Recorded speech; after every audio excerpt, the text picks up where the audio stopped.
మాతర్భజామి మనసా వచసామగమ్యం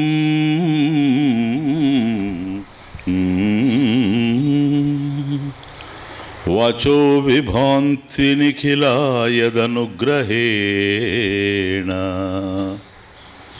యన్నేతి నేతి వచనైః నిగమా అవోచుః తం దేవదేవం అజమాచ్యుతమహురగ్ర్యయం. ఈశ్వరో గురురాత్మేతి మూర్తిభేద విభాగినే వ్యోమవత్ వ్యాప్తదేహాయ దక్షిణామూర్తయే నమః. శృతిస్మృతిపురాణానాం ఆలయం కరుణాలయం నమామి భగవత్పాదం శంకరం లోకశంకరం. ఓ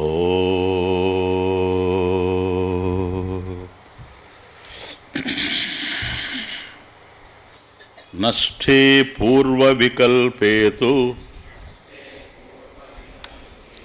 యావదన్యస్య నోదయః నిర్వికల్పక చైతన్యం స్పష్టం తావద్విభాసతే. చైతన్యాన్ని రెండు విధాలుగా ఇప్పటివరకు మనం అర్థం చేసుకున్నాం. ఒకటి స్వరూప చైతన్యం, అదే ఆత్మ, అఖండానంద స్వరూపం. దానిని చితిహి అని కూడా అర్థం చేసుకున్నాం. ఇవన్నీ పర్యాయ పదాలు. చితిహి, చైతన్యం, సంవిత్, ఇవంతా కూడాను పర్యాయ పదాలు అంతే. కాబట్టి అదే ఆత్మ, అదొక చైతన్యం, ఆత్మ చైతన్యం. ఎప్పుడు ఉండేటువంటిది, ఏ కాలంలో లేకుండా పోయేది కాదు. ఇక రెండవది చిదాభాస చైతన్యం కూడా మనకు క్లియర్గా అర్థమైపోయింది. ఇది ఏదైతే బుద్ధి యందు ప్రతిఫలించిందో ప్రతిబింబితమైనటువంటి చైతన్యం కనుక బుద్ధిలో ప్రతిబింబించినప్పుడు అక్కడ అహంవృత్తి పుడుతూ ఉంది. ఆ ప్రతిబింబించినప్పుడు ఈ అహంవృత్తి పుట్టడానికి అది ఆధారమైంది. ఈ అహంవృత్తి ఏదో అదే జీవనామకం, జీవుడు అని చెప్పబడుతున్నాడు. కనుక చిదాభాసుడు అంటే జీవుడు అని అర్థం. అదే బోధాభాస చైతన్యం అని కూడా మనం ఇక్కడ చూచాం. బోధాభాస చైతన్యం, చిదాభాస చైతన్యం. కనుక చైతన్యం రెండు విధాలుగా తెలుస్తుంది. చాలా స్పష్టంగా క్లియర్ అయింది మీకని నేను అనుకుంటున్నా. కాబట్టి ఒకటి ఆత్మ చైతన్యం, రెండవది చిదాభాస చైతన్యం. ఆత్మ చైతన్యం ఏదో అదే బ్రహ్మ చైతన్యం. అయమాత్మ బ్రహ్మ, ఆత్మయే బ్రహ్మ గనక సచ్చిదానంద స్వరూపం, సత్య జ్ఞానానంద స్వరూపం. ఇకపోతే అందులో ప్రతిఫలించిందే గనక ప్రతిబింబం. ఇది చిదాభాస చైతన్యం, ఇది జీవుడు. కాబట్టి ఈ చిదాభాసుడు ఎవరో ప్రతిబింబం బింబం కన్నా అన్యం కాదు. దృశ్యతే జలచంద్రవత్. కాబట్టి ఎట్లాగైతే చంద్రుడి యొక్క ప్రతిబింబం కనిపించినప్పుడు అలా మనకు కుండలో నీళ్ళలో కనిపించేటువంటి ప్రతిబింబం, చంద్రుని యొక్క ప్రతిబింబం చంద్రుడి కన్నా అన్యం కాదో, అట్లాగే బుద్ధి యందు ప్రతిఫలించినటువంటి చిదాభాస చైతన్యం ఆత్మ చైతన్యం కన్నా భిన్నం కాదు. ప్లీజ్, ఎప్పుడైతే నేను చిదాభాసుడు అని అనుకుంటున్నాడో సమస్యలు ఆరంభమైనవి. వాస్తవానికి నువ్వు ప్రతిబింబం కాదు, నువ్వు బింబం. ప్లీజ్, కనుక ఎప్పుడైతే చిదాభాస చైతన్యం లేక చిదాభాసుడు లేక జీవుడు సత్యం కాదు, ఇది సత్యరూపమే కావచ్చు కానీ అది అయ్యేందుకు అవకాశం లేదు అని ఎప్పుడైతే మనం తెలుసుకున్నామో, దుఃఖభూయిష్టమైనటువంటి జీవుడు స్వరూపత స్వభావత బ్రహ్మ చైతన్యమే అయినప్పటికి కూడాను జీవుడు బ్రహ్మమే కానీ బ్రహ్మం మాత్రం జీవుడు కాదనేటువంటి సత్యాన్ని నిన్న చాలా క్లియర్గా మనం అనేక ఎగ్జాంపుల్స్తో క్లియర్ చేసుకున్నాం. కాబట్టి ఎప్పుడైతే జీవుడు మిథ్య అంటే సత్యం కాదు, జీవుడు సత్యం కాదు, వాస్తవానికి జీవుడు బ్రహ్మమే. కాబట్టి చిదాభాస చైతన్యం ఏదైతే ఉందో ఈ చిదాభాసుడు బోధాభాసుడు ఎవడైతే మనకు తెలుస్తూ ఉన్నాడో, అనేకమైనటువంటి దుఃఖాలు అనుభవిస్తూ సంసరతి ఈ సంసారాన్ని అనుభవిస్తూ ఉన్నాడో, వాడు సత్యం కాదు అని తెలుసుకున్న తరువాత మిథ్య అని తేలిపోతాడు. అంతే, ఇంకేం లేదు. ఏదైతే సత్యం కాదో అది మిథ్య అంటే మరొక దాని మీద ఆధారపడి ఉండేది. స్వతసిద్ధమైంది కాదు, స్వప్రకాశమైంది కాదు. కాబట్టి తన యొక్క సత్తా స్ఫురణ రెంటికి కూడాను మరొక దాని మీద ఆధారపడి ఉంది. తను ఉన్నది అంటే మరొకటి ఉంది. కాబట్టి ఏదైతే ఆధారపడి ఉందో, దేని మీద ఆధారపడి ఉందో, ఇది లేకపోయినా అది ఉంది. కుండ ఉంది, మట్టి ఉంది. కుండ పగిలిపోయినా కూడా మట్టి ఉంది. కాబట్టి చిదాభాసుడు ఉన్నాడు, ఆత్మచైతన్యం ఉంది. కాబట్టి ఈ జీవుడు లేకుండా పోయినా కూడాను చైతన్యం ఉంటుంది. ఎందుకంటే వీడే అది గనక, కుండే మట్టి గనక. చాలా క్లియర్ ప్లీజ్. కనుక అతః బ్రహ్మసిద్ధి విచారేణ. ఇది గనక సాధ్య విషయం అయితే మనం ప్రయత్నం చేసి పొందాలి. ఇది సిద్ధ విషయం. వస్తువు ఉన్నదే, నీవు బ్రహ్మమే. ఏ చైతన్యం ఉండడం వల్ల ఏ దేహేంద్రియ మనోబుద్ధులు కదులుతూ ఉన్నాయో ఆ చైతన్యమే నీవు గనక. అది ఎప్పుడూ ఉన్నదే. దేర్ఫోర్ ఇట్ ఈస్ స్వతసిద్ధ, సెల్ఫ్ ఎవిడెంట్. అన్నీ నీకు తెలుస్తున్నాయి, కానీ నిన్ను తెలుసుకోవడానికి ప్రత్యేకంగా మరొకటి లేదు. ఎందుకని నీకు నీవే స్పష్టంగా తెలుస్తూ ఉన్నావు గనక. యు ఆర్ సెల్ఫ్ ఎవిడెంట్ ఆత్మన్, స్వతసిద్ధాత్మ. మరి నీవు ఉన్నట్టు తెలియడానికి మరొక ప్రకాశం అవసరం లేదు. ఈ జగతః అస్తి, ఈ ప్రపంచం ఉంది. ఈ ప్రపంచం ఉంది అని తెలుసుకోవాలంటే ఇప్పుడు సూర్యుని యొక్క వెలుగులో మనం తెలుస్తుంది మనకు. బహుశా రాత్రి సూర్యుని యొక్క వెలుగు లేకపోతే చంద్రుని వెలుగు కావచ్చు, విద్యుత్ కావచ్చు, లేదా చిన్న దీపమే కావచ్చు, లేదా మిణుగురు పురుగు యొక్క మెరుపు కూడా కావచ్చు. ఏదైనా సరే ఒక లైట్ అంటూ ఉంటే ఆ వెలుగులనే నువ్వు చూస్తావు. కాబట్టి ఏది నీకు తెలియబడుతూ ఉన్నా ఇదం ప్రపంచం సర్వం, అది వెలుగులో ఉన్నప్పుడే నీకు తెలుస్తూ ఉంది. కాబట్టి అన్నీ తెలిసేటివి అన్నీ ఈ ప్రపంచంలో మరొక దాని చేత వెలిగింపబడుతూ ఉన్నాయి, అంతే. అది సత్యము. ఇవి దాని మీద ఆధారపడి తెలుస్తున్నాయి కనుక మిథ్య.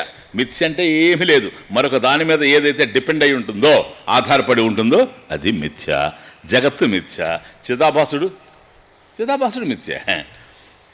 ఆత్మచైతన్యాన్ని చూసినప్పుడు కుండ మిథ్యే. చైను మిథ్య, బంగారు సత్యం. కాబట్టి కుండ మిథ్య, మట్టి సత్యం. జగన్మిథ్య, బ్రహ్మ సత్యం. కాబట్టి అది బ్రహ్మం ఉన్నదే గనక లేని దానిని పొందాలి. అండర్స్టాండ్? ఉన్నదానిని తెలుసుకోవాలి. ఒక వస్తువు లేదు, నేను పోగొట్టుకున్నాను, మధ్యలో నాకు వాచ్ పడిపోయింది అనుకోండి ఎక్కడన్నా, ఇది నేను వెతుక్కోవచ్చు, లేదా మీరందరూ కలిసి కూడా వెతికి నాకు ఇవ్వచ్చు. కానీ వస్తువు నా దగ్గరే ఉండి పోయింది అని నేను అనుకున్నాను అనుకోండి, ఎంత అన్వేషించినా కుదరదు. మరొక వస్తువు రావచ్చేమో కానీ అదే వచ్చేందుకు అవకాశం లేదు. మెడలో జపమాల ఉంది, అలా వంగి అట్లా పైకి లేచాను, ఇది ఇలా వెళ్ళింది. ఇప్పుడు ఇలా చదువుకొని చూచాను, జపమాల లేదు. నా జపమాల పోయింది అంటాను నేను వెతుకుతాను, మీరు వెతుకుతారు, అందరం కలిసి వెతుకుతాం. స్వామీజీ మీద ప్రేమ, అందరూ వెతుకుతారు, వేలాది మంది. దొరకదు. ఎందుకని? పోలేదు. It's the point. నా కర్మణ, నాట్ బై యాక్షన్. ఎంతమంది ఎన్ని రకాలైన కార్యక్రమాలు చేసినా దాన్ని పట్టుకోలేం. ఎంతగా మనం శ్రమించినా పట్టుకోలేం. నా ప్రజయ, జనం ఎక్కువ మంది కూడినా కూడా చేయలేం. ధనేనా, కోట్లాది రూపాయలు ఖర్చు పెట్టినా ఇంతకన్నా మించినటువంటి జపమాలను నేను కొనుక్కోగలనేమో కానీ ఇదే జపమాలను మాత్రం పొందే అవకాశమే లేదు. ఎందుకని? వస్తువు పోలేదు కనుక. వస్తువు ఎప్పుడు ఉంది కనుక చేయవలసింది ఏంటంటే వస్తు సిద్ధి విచారేణ, బై ఎంక్వైరీ. అసలు ఏది సత్యము, ఏది అసత్యము, ఏది ఉంది, ఏది లేదు అనేటువంటి విచారం ఒక్కటే ప్రధానంగా ఉంది కనుక బ్రహ్మం విషయంలో, సత్యం విషయంలో. అతః బ్రహ్మ జిజ్ఞాస, అది బ్రహ్మసూత్రాల ఆరంభం. కనుక బ్రహ్మ జిజ్ఞాస, బ్రహ్మముని ఎంక్వైరీ చేయాలి. ఎందుకని? వస్తువు అక్కడే ఉంది కనుక. కాబట్టి ఎప్పుడైతే విచారం చేస్తామో ఇక జీవుడు అనేది ఎగిరిపోతుంది. చిదాభాస చైతన్యం. అయమాత్మ బ్రహ్మ, అయం ఆత్మ, ఈ ఆత్మే బ్రహ్మము. ఎందుకని? చైతన్యాలు రెండు ఉండేందుకు అవకాశం లేదు గనక, చైతన్యం ఒకటే గనక ఆత్మ చైతన్యం, బ్రహ్మ చైతన్యం అని రెండు ఉండలేవు. దేర్ఫోర్ అయం ఆత్మ బ్రహ్మ, ఈ ఆత్మయే బ్రహ్మ. క్లియర్ స్వామీజీ. అప్పుడు అదేమవుతుంది? అది పోతుంది. ఏదైతే నీకు ఆధారపడి ఉండదో అది పోతుంది. మరి అది ఇంతకాలం ఉండిపోయింది గనక ఇప్పుడు ఆత్మను తెలుసుకుంటే ఇది కూడా పోతే పోదు, గ్యారంటీ. ఎందుకని పోదు? రాలేదు గనక. Simple reason. వచ్చింది పోతుందే కానీ ఉన్నది పోయేందుకు అవకాశం లేదు. కాబట్టి వస్తు సిద్ధి విచారేణ, ఏ వస్తువు అయితే ఉందో అది సెల్ఫ్ ఎవిడెంట్, అది పదం. అంటే స్వతసిద్ధం, స్వతసిద్ధమైనటువంటి ఆత్మ, దాన్ని ప్రకాశింపజేయడానికి మరొకటి లేదు, మరొక ఆత్మ.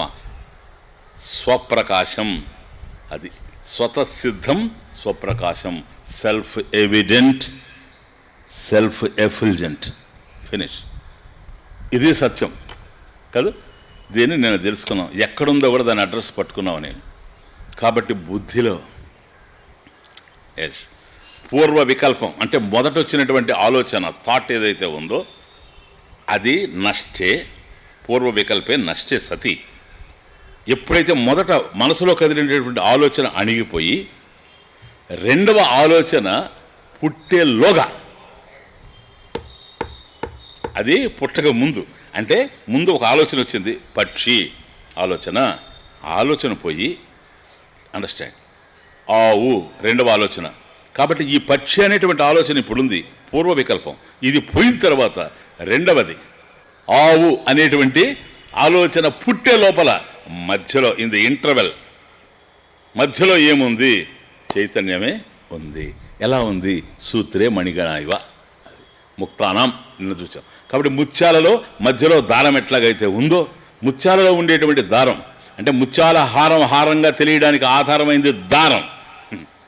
లోపలే ఉంది, అది కనిపించడం లేదు. అది లోపల ఉండడం వల్లే ఇది హారంలాగా తెలుస్తూ ఉంది. ఇప్పుడు కావాలి అనుకున్నప్పుడు ఒక ముత్యాన్ని మరొక ముత్యాన్ని పట్టి వాటిని వేరు చేస్తే మధ్యలో నీకు దారం కనపడుతూ ఉంది. ఒక సంకల్పానికి మరొక సంకల్పానికి మధ్య, ఇన్ బిట్వీన్ టూ థాట్స్ చైతన్యం ఉంది. అక్కడికి వచ్చాం నిన్న. ప్లీజ్ ఇప్పుడు దాన్ని ఎట్లా అభ్యసించాలి అనేది చివరిగా కంక్లూషన్లో చెప్తూ ఉన్నాడు స్వామి. ప్లీజ్. ఏకద్విత్రీక్షణే నైవం వికల్పస్య నిరోధనం క్రమేణాభ్యస్యతాం యత్నాత్ బ్రహ్మానుభవకాంక్షిభిః. జస్ట్ బ్రహ్మానుభవకాంక్షిభిః, ఎవరైతే బ్రహ్మానుభూతి కావాలని కోరుకుంటూ ఉన్నారో, దుఃఖమయమైనటువంటి ఈ సంసారం నుంచి విడిపడి అఖండానంద స్వరూపాన్ని పొంది తరించాలి, మోక్షాన్ని పొంది తరించాలి అని ఎవరైతే అనుకుంటూ ఉన్నారో, ఎవరైతే ఆశిస్తూ ఉన్నారో, బ్రహ్మానుభవ కాంక్షిభిః, ఆ బ్రహ్మానుభవాన్ని కాంక్షించేటువంటి వాళ్ళు ఎవరు? ముముక్షుభిః. బ్రహ్మానుభవ కాంక్షిభిః ముముక్షుభిః ఇది మోక్షాపేక్ష కలిగినటువంటి వారు. ఇటువంటి వారు ఏక, చూసుకుంటారండి అన్వయక్రమం, ఏక ద్వి త్రి క్షణేన ఏవం వికల్పస్య నిరోధనం. వికల్పస్య అంటే సంకల్పస్య, అంతే, ఇంకేం లేదు. ఏ ఆలోచనలు అయితే మన మనసులో కదులుతున్నాయో వాటిని నిరోధించడం, అరికట్టడం. నేను చూసాం కదా, అరికట్టడం. అది ఎట్లా చేయాలి అనేది చెప్తున్నాడు. సెకండ్ లైన్, వికల్పస్య నిరోధనం అంటే, వికల్పస్య నిరోధనం అంటే అంతఃకరణ వృత్తి మాత్రస్య, అంతఃకరణ చిత్తం, అంతఃకరణ వృత్తి మాత్రస్య నిరోధనం, నిరోధనం అభ్యస్యతాం, అభ్యస్యతాం. కాబట్టి బ్రహ్మానుభవకాంక్షిభిః ముముక్షుభిః, ఎవరైతే మోక్షం కావాలనుకుంటూ ఉన్నారో, బ్రహ్మానుభవం కావాలనుకుంటున్నారో అటువంటి వారి చేత అంతఃకరణ వృత్తి మాత్రస్య, కాబట్టి మనసులో నడిచేటువంటి ఆలోచనలు ఏవైతే ఉన్నావో ఇవన్నీ కూడాను నిరోధనం, నిరసనం. అభ్యస్యతాం, దీన్ని అభ్యసించాలి. ఎట్లాగూ? ఏక, ఒక్క క్షణం చాలంటాడు. అంటే రెండో క్షణం ప్రపంచం రావాలని కదా దాని అర్థం. ఆ ఒక్క క్షణం కూడా నిలబడడం కష్టం అనేది అర్థం. Please understand.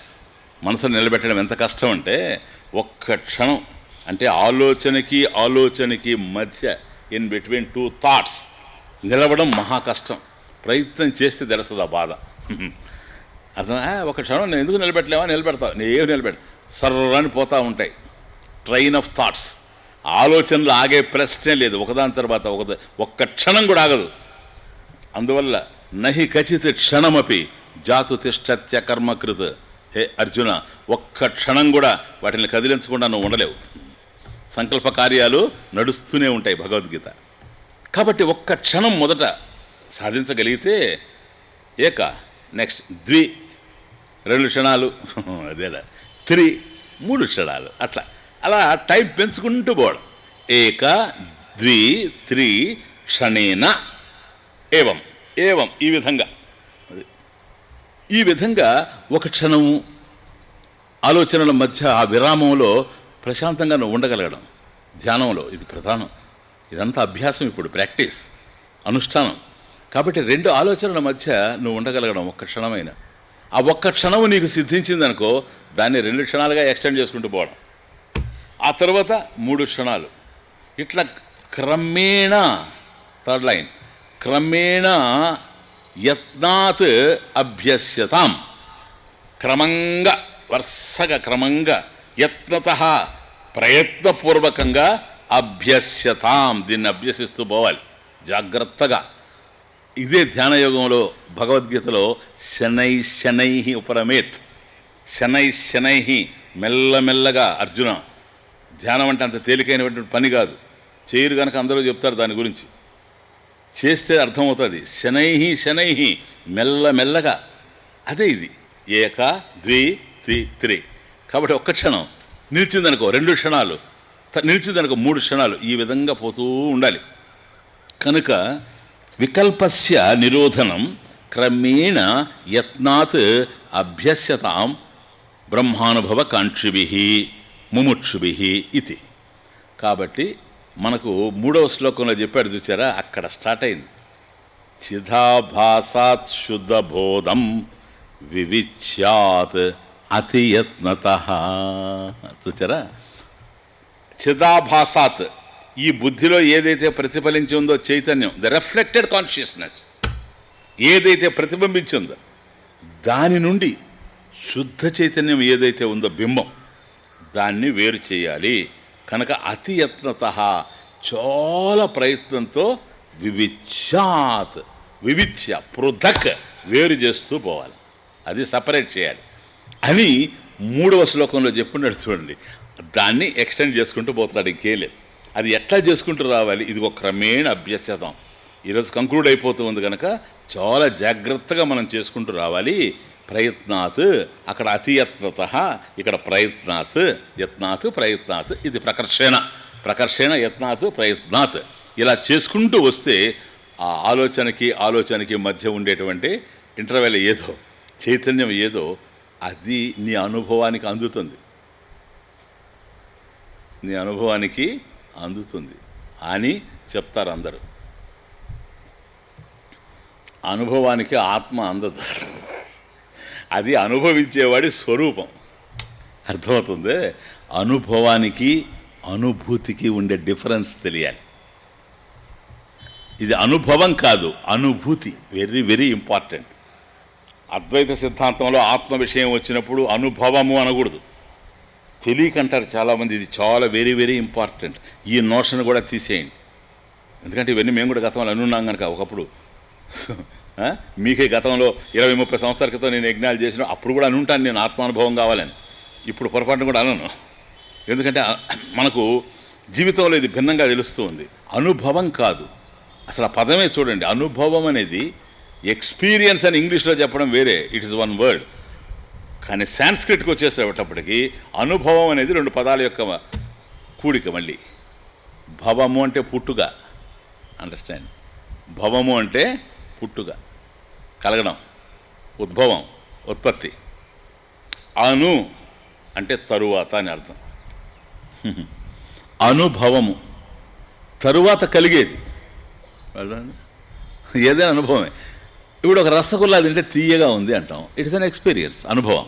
రసగుల్లా తింటే తీయగా ఉంటుంది, వేపకాయ చేదుగా ఉంటుంది, అనుభవం. ఎప్పుడది?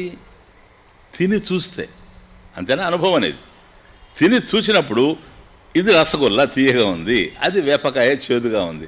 ఎవరు తిని చూసేది? టేస్ట్ చేసేవాడు ఎవడవాడు.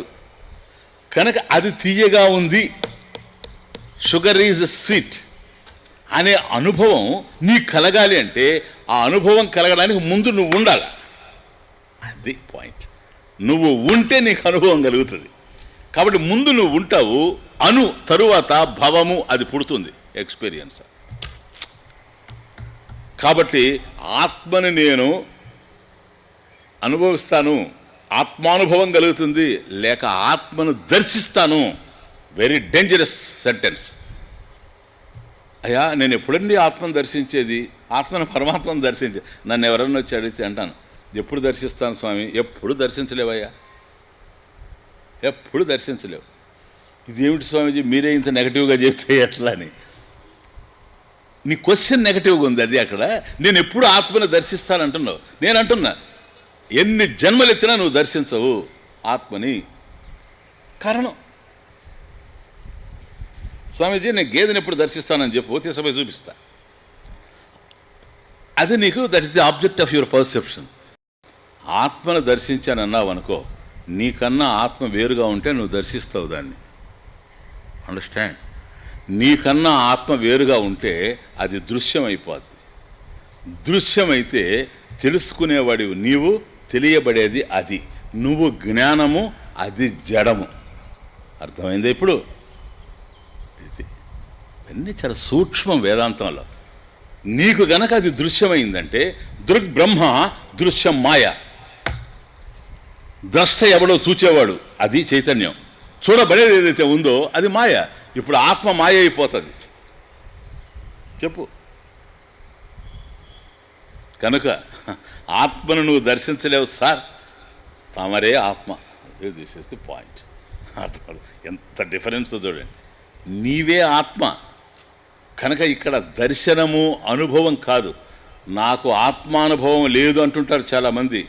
ఒక్కడు లేడు ఈ ప్రపంచంలో, అందరికీ ఉంది ఆత్మానుభవం. ఆత్మానుభవం అందరికీ ఉంది, ఎక్స్పీరియన్స్. మనకు లేదా? నువ్వు ఉన్నావని నేను అన్నాను అనుకోండి, స్వామీజీ నేను ఉన్నాను అంటాడు. ఆ ఉండేది ఎవరు? ఆత్మే. దేహం చెప్తుంది నేనున్నానని. చెప్పు. కనుక ఉంది. నీవే ఆత్మ, నీవు ఆత్మ అని నీకు తెలియదు. That is the problem. Problem ఎక్కడుందంటే ఆత్మ నీవే అయ్యి ఉండగా నేను మరొకటేమో, దేహమేమో, ఇదేమో, అదేమో అని అనుకుంటున్నావు నువ్వు. కాబట్టి ఆత్మకు సంబంధించిన జ్ఞానం లేదు, ఆత్మ లేకపోలేదు. బాగా అర్థం చేసుకోండి, వెరీ ఇంపార్టెంట్ పాయింట్. ఆత్మ లేకపోలేదు, నీవే ఆత్మ. నువ్వు ఉన్నావంటే ఆత్మ ఉందని అర్థం. మరి ఎందుకు ఆత్మ కావాలనుకుంటున్నాను? అది నీకు తెలియడం లేదు కనుక. ఆత్మ లేకపోవడం కాదు సమస్య, ఆత్మ ఉన్నట్లు తెలియకపోవడం సమస్య. తెలియనంత మాత్రాన అది లేనిది కాదు. చీకటిలో ఉండేటువంటి వస్తువు లేనిది కాదు, కనిపించనిది. వెలుగు తెచ్చుకున్నావు అనుకో, కనిపిస్తుంది. ఆ వెలుగే జ్ఞానం. కాబట్టి నీవు ఆత్మవే అయ్యున్నావు గనక గురువు బోధించినప్పుడు నేను ఆత్మ అనేటువంటి జ్ఞానం కలిగిపోతుంది. కావాల్సింది జ్ఞానమే కానీ అనుభవం కాదు. కాబట్టి ఎప్పుడు అనదిక నాకు ఆత్మానుభవం కావాలా? కాదు, నాకు ఆత్మ జ్ఞానం కలగాల. ఎందుకని? ఆత్మ జ్ఞానమే ఇప్పుడు మనకు లేనిది. ఆత్మ జ్ఞానం లేనప్పుడు ఏముంది? ఆత్మకు సంబంధించిన అజ్ఞానం ఉంది. అది విషయం. ఆత్మ అస్తి సుండ కనెక్షన్ అది. ఆత్మ అజ్ఞానం అస్తి. ఆత్మ జ్ఞానం ప్రాప్య ఆత్మ అజ్ఞానం నశ్యతి. ఇది పాయింట్. కుండ ఉంది, అది కుండ అని తెలియదు అనుకోండి. ఎవరికన్నా ఫారినర్ వస్తే మనం కుండ అన్నా వాడికి తెలియలేదు. ఇప్పుడు ఏంటి వాడి దగ్గర ఉండేది? కుండకు సంబంధించిన అజ్ఞానం ఉంది వాడికి, ఆ పదం తెలియదు కనుక. ఇప్పుడు నాయన కుండ అంటే ఇదేరా, ది స్పాట్ ఈస్ కుండ అని చెప్పామనుకోండి, వాడికి జ్ఞానం వచ్చేస్తుంది. కనుక కుండ ఘటః అస్తి, ఘట అజ్ఞానం అస్తి. ఘట జ్ఞానం ప్రాప్య ఘట అజ్ఞానం నశ్యతి. క్లియర్. సేమ్ ఆత్మ విషయంలో కూడా. కనుక గురువు అనేటువంటి వాడు ఇవ్వదగింది ఏదైనా ఉంటే, తీర్థాలు కాదు, తాయెత్తులు కాదు, అవి పూజారులైనా ఇస్తారు. జ్ఞానం ఒక్కటే ఇవ్వాలి, అంతే. అదొక్కటే డిఫికల్ట్. అది తప్ప కలియుగంలో అన్నీ జరుగుతాయి. అందువల్ల ప్రయత్నాలు పెరుగుతూనే ఉంటాయి, ప్రయోజనాలు సిద్ధించకుండా ఉంటాయి. అండర్స్టాండ్? దేర్ఫోర్ ఆత్మానుభవం అవసరం లేదు, ఆత్మ జ్ఞానమే కలగాలి. ఆ జ్ఞానం ఏంటి? ఎప్పుడూ ఉండేటువంటి ఆత్మ నీకు అనుభూతిగా అందాలి. అనుభవం కాదు, అనుభూతిగా అందాలి. నీవే అది. నేనే బ్రహ్మము, అయం ఆత్మ బ్రహ్మ. ఇది ఎక్కడ తెలుస్తుంది? నేను చైతన్యం అని తెలియాలి. ఈ చైతన్యం ఎక్కడ తెలుస్తుంది? రెండు ఆలోచనల మధ్య తెలుస్తూ ఉంది. కానీ ఆలోచనల ప్రవాహం తీవ్రంగా ఉన్నాయి గనక తెలిసే అవకాశం లేకుండా పోతుంది. కాబట్టి ఆలోచనకి మధ్య అతియత్నాత్ ప్రయత్నాత్ క్రమేణ అభ్యస్యతాం ఏకా ద్వి త్రి క్షణేన. క్లియర్? నెక్స్ట్, సవికల్పక జీవోయం బ్రహ్మస్యాన్నిర్వికల్పకం అహం బ్రహ్మీతి వాక్యేన సోయమర్ధోభిధీయతే. అయం జీవః సవికల్పకః. First line, సవికల్పః జీవోయం. అయం జీవః, ఈ జీవుడు ఎవడు? చిదాభాసుడు.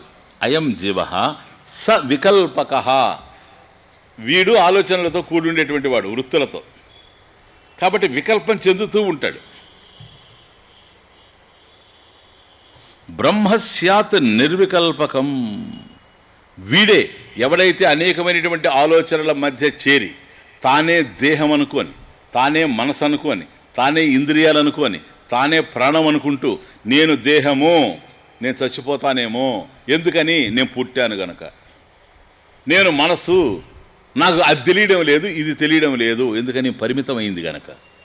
నేను ఇంద్రియాలు కనుక నేను గుడ్డివాణ్ణి, నేను అంధుణ్ణి, నేను చెవిటివాణ్ణి, నేను మూగవాణ్ణి. ఎన్నో చూడండి. ఇవన్నిట్లో కూడాను మనకు ఒకటి అర్థమవుతుంది, వీడు ఇంద్రియాలా, లేకపోతే మనసా, లేకపోతే బుద్ధా, లేకపోతే దేహమా? ఇది అయ్యుంటే అది కాదు, అది అయ్యుంటే ఇది కాదు, ఇది అయ్యుంటే అది కాదు. కానీ వీడు అన్నీ చెప్తున్నాడు. ఒక్కోసారి నేను ఆలోచిస్తున్నానంటాడు, నేను వ్యధ చెందుతున్నానంటాడు. వ్యధ చెందేది ఎవరు? దేహం కాదు, ఇంద్రియాలు కాదు, మనసు బాధపడుతూ ఉంది. ఎప్పుడైతే నేను బాధపడుతున్నానని వాడు అన్నాడు, మనసుతో తాదాత్మ్య చెందుతున్నాడని అర్థం. మనసుతో ఐడెంటిఫై అవుతున్నాడు. వాడు కానిటువంటి మనసు వాడు అంటున్నాడు. కనుక అనేక దశల్లో ఈ తప్పు జరుగుతూ ఉంది, మిస్టేక్ జరుగుతూ ఉంది. ఇది సవికల్పగా జీవ.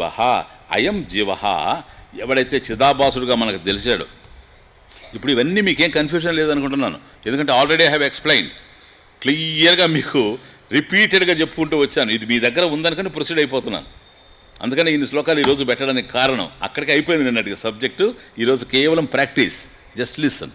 అందువల్ల సవికల్పకంగా ఉండేటువంటి జీవుడు ప్రత్యేగాత్మ, వాడే జీవుడు, జీవనామకం. బ్రహ్మ స్యాత్ నిర్వికల్పకం. వీడేమవుతాడో తెలుసా? సవికల్పంగా ఉండేటువంటి జీవుడు, నిరంతరం ఆలోచనల మధ్య కదిలిపోతూ చలించిపోతూ ఉండేటువంటి జీవుడు నిర్వికల్పకం బ్రహ్మ స్యాత్ భవతి. వీడే బ్రహ్మం అయిపోతాడు. ఎటువంటి బ్రహ్మం? సవికల్పకం కాదు, ఇంతకుముందు ఉన్నట్టుగా వృత్తుల మధ్య కలత చెందేటువంటి వాడు కాదు. నిర్వికల్పమైనటువంటి, అఖండమైనటువంటి, అనంతమైనటువంటి, దేశత వస్తుత కాలత అపరిచ్ఛిన్న. కాబట్టి దేశ పరిచ్ఛేదము, కాల పరిచ్ఛేదము, వస్తు పరిచ్ఛేదము లేకుండా సర్వత్రా నిండి నిబిడీకృతమైనటువంటి అఖండ బ్రహ్మానంద స్వరూపుడుగా వాడే అయిపోతాడు. స్యాత్ బ్రహ్మ స్యాత్, స్యాత్ భవతి అవుతాడు. పదాలు ఇట్లా ఉంటాయి, కానీ అర్థం చేసుకోవడం చాలా జాగ్రత్తగా చేసుకోవాలి. అందువల్ల మనకు గురుపదేశం అవసరమై ఉంటుంది శాస్త్రంలో. భవతి అవుతాడు అని అంటే, మామిడికాయ పెడితే అక్కడ అది పండు అవుద్ది.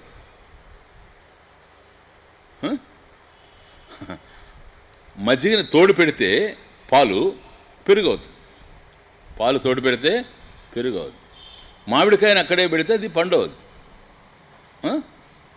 జీవుడు కూడా బ్రహ్మ అవుతాడు, స్యాత్. ఇట్లాగే చెప్తారు, సరేనా? మామిడికాయ కనుక పండు అయిందే, పండు మళ్ళీ కుళ్ళిపోద్ది. ఇది పరిణామం. కాయ పండు అయిన తర్వాత ఇంకా కాయ లేదు. అర్థమవుతుంది? బ్రహ్మముగా మారడము అంటే ఒక కాలంలో మారడం. వీడు జీవుడు ఒక కాలంలో బ్రహ్మ అయ్యాడు అంటే ఏదైతే కాలంలో ప్రాప్తిస్తుందో అది కాలంలో నశించిపోద్ది. Very very important. Anything achieved in time is lost in time. అది మనం సైన్స్లో నేర్చుకున్నది. కాలంలో ఏది వచ్చినా కాలంలో అది గతించిపోతుంది. కనుక ఈరోజు జీవుడిగా ఉండేవాడు రేపు గనక బ్రహ్మ అయ్యాడా, ఎల్లుండి మళ్ళీ బ్రహ్మ కాకుండా పోతాడు. ఎందుకని కాలంలో బ్రహ్మ అయ్యాడు గనక. కాబట్టి భవతి అనేది జాగ్రత్తగా అర్థం చేసుకోవాలి మనం. బ్రహ్మవిత్ ఆప్నోతి పరం. బ్రహ్మవిత్ బ్రహ్మైవ భవతి. ఉపనిషత్తే. బ్రహ్మమును తెలుసుకునేవాడు బ్రహ్మం అవుతున్నాడు అంటే ఇప్పుడు కాకుండా ఉండి అవుతాడా? అది బ్రహ్మం. Very very important. ఇప్పుడు జీవుడు ఎవడైతే ఉన్నాడో వీడు బ్రహ్మం అవుతాడు అంటే ఇప్పుడు బ్రహ్మము కాకుండా ఉన్నాడని కాదు, వాడు ఇప్పుడే బ్రహ్మం అయ్యే ఉన్నాడు కనుక అవుతాడు. కాకపోతే అయ్యే ప్రశ్న లేదు. ఒకవేళ కానివాడు బ్రహ్మం అయ్యాడు అనుకోండి, ఏదైనా కావచ్చు కానీ బ్రహ్మం మాత్రం కాలేడు. ఎందుకని బ్రహ్మం అనంతం కనుక, అఖండం కనుక. కాబట్టి వీడు పరిమితమైనటువంటి వాడు కనుక అఖండమైనటువంటి బ్రహ్మమును అయ్యాడా మళ్ళీ కాకుండా పోతాడు. దేర్ఫోర్ వీడు అయ్యే ఉన్నాడు, అయ్యి ఉన్నవాడే అవుతాడు. బ్రహ్మవిత్. ఎవడైతే బ్రహ్మమును తెలుసుకుంటూ ఉన్నాడో వాడే బ్రహ్మ. కాబట్టి వీడు బ్రహ్మ అవుతాడు. స్వామీజీ వాడు అదే ఉన్నప్పుడు మళ్ళీ అవడం ఎందుకు స్వామీజీ? అవడం కాదు, తెలియడం లేదు కనుక వాడు బ్రహ్మమే. అదే పాయింట్. వాడు బ్రహ్మమే అయ్యున్నాడు, నేను బ్రహ్మమని తెలియడం లేదు. గురు బోధ చేస్తాడంతే. గురు శాస్త్రాది ఉపదేశాత్ పూర్వం, గురు శాస్త్రాది ఆచార్య శాస్త్రాది ఉపదేశాత్ పూర్వం అయం జీవ సవికల్పకం. అది ఫస్ట్ 2 లైన్స్. కాబట్టి గురువు బోధించక ముందు, నీవు ఎవరో నీ అడ్రస్ గురువు చెప్పక ముందు నువ్వు సవికల్పకమైనటువంటి జీవుడివి. అది విషయం కేలేదు. జ్ఞానోపదేశ సమయే అంటే at the time of teaching. ఇదిగో ప్రవచనం నడుస్తూ ఉంది ఇప్పుడు. ఈ జ్ఞానాన్ని ఎప్పుడైతే గురువు మనకు ఉపదేశించడం జరుగుతుందో, ఈ జ్ఞానోపదేశ సమయే, ప్రబోధ సమయే, ఈ సమయంలోనే ఏం జరుగుతూ ఉంది?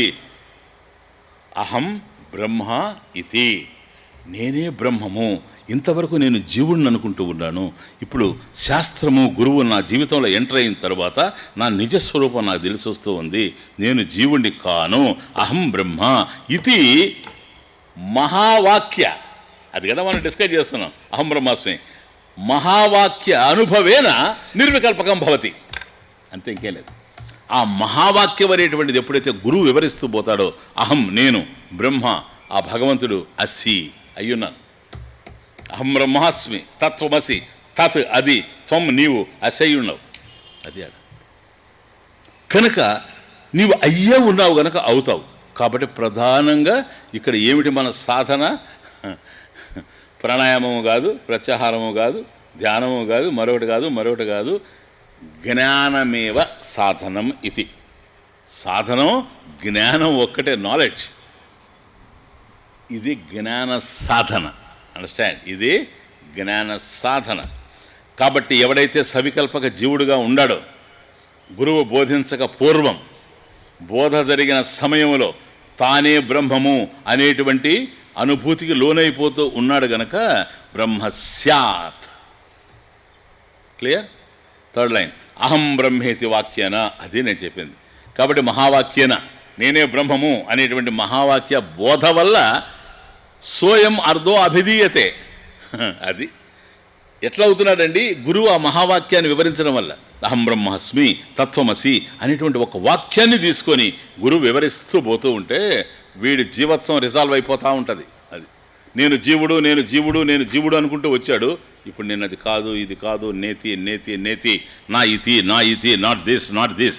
దేహం నేను కాదు, ఇంద్రియాలు నేను కాదు, మనసు నేను కాదు, బుద్ధి నేను కాదు, ప్రాణం నేను కాదు. ప్రాణం అల్లాడుతూ ఉంది, అల్లాడే ప్రాణాన్ని నేను చూస్తున్నా. ప్రాణం పోతూ ఉంది, పోయే ప్రాణాన్ని కూడా నేను తెలుసుకుంటూ ఉన్నా. తెలుసుకునేటువంటి నేను తెలియబడేటువంటి దానికన్నా అన్యమైనటువంటి వాడు కనుక సమస్తం ఏవైతే నాకు తెలుస్తున్నాయో అన్ని దృశ్యాలు నేనే తెలుసుకుంటున్నా. కాబట్టి అహం చైతన్యమేవా, బ్రహ్మ చైతన్యం ఏవా. నేను బ్రహ్మమే కానీ రెండవది అయ్యేందుకు అవకాశమే లేదు. సోయమర్ధోభిధీయతే. Last line. సహ అయం అర్థ. అయం వేదాంత ప్రతిపాదిత అర్థ, ఉపనిషత్ ప్రతిపాదిత అర్థ. కాబట్టి ఉపనిషత్తులు దేన్నైతే బోధిస్తూ ఉన్నావో, వేదాంతం అంటే వేదాలకు చివర ఉండేటువంటిది ఉపనిషత్తులు కనుక ఉపనిషత్తులు అంటే వేదాంతం, వేదాంతం అంటే ఉపనిషత్తులు. కాబట్టి అయం ఇదే వేదాంత ప్రతిపాదిత అర్థ.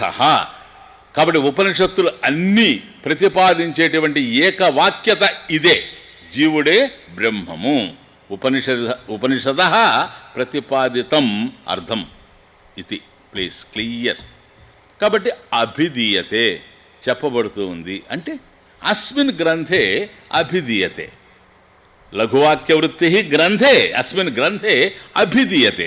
ఉపనిషత్తులు దేన్నైతే ప్రతిపాదించాయో, వేదాంతం దేన్నైతే చెబుతూ ఉందో, సవికల్పకమైనటువంటి జీవుడే గురుబోధ చేత బ్రహ్మమవుతున్నాడు అనేటువంటి సత్యాన్ని ఏదైతే ఉపనిషత్తులు నిర్ధారణ చేస్తున్నాయో, ఏదైతే వేదాంతం యొక్క ఏకవాక్యత ఉందో, అదే ఇక్కడ అస్మిన్ గ్రంథే అభిధీయతే ప్రతిపాద్యతే ఇది.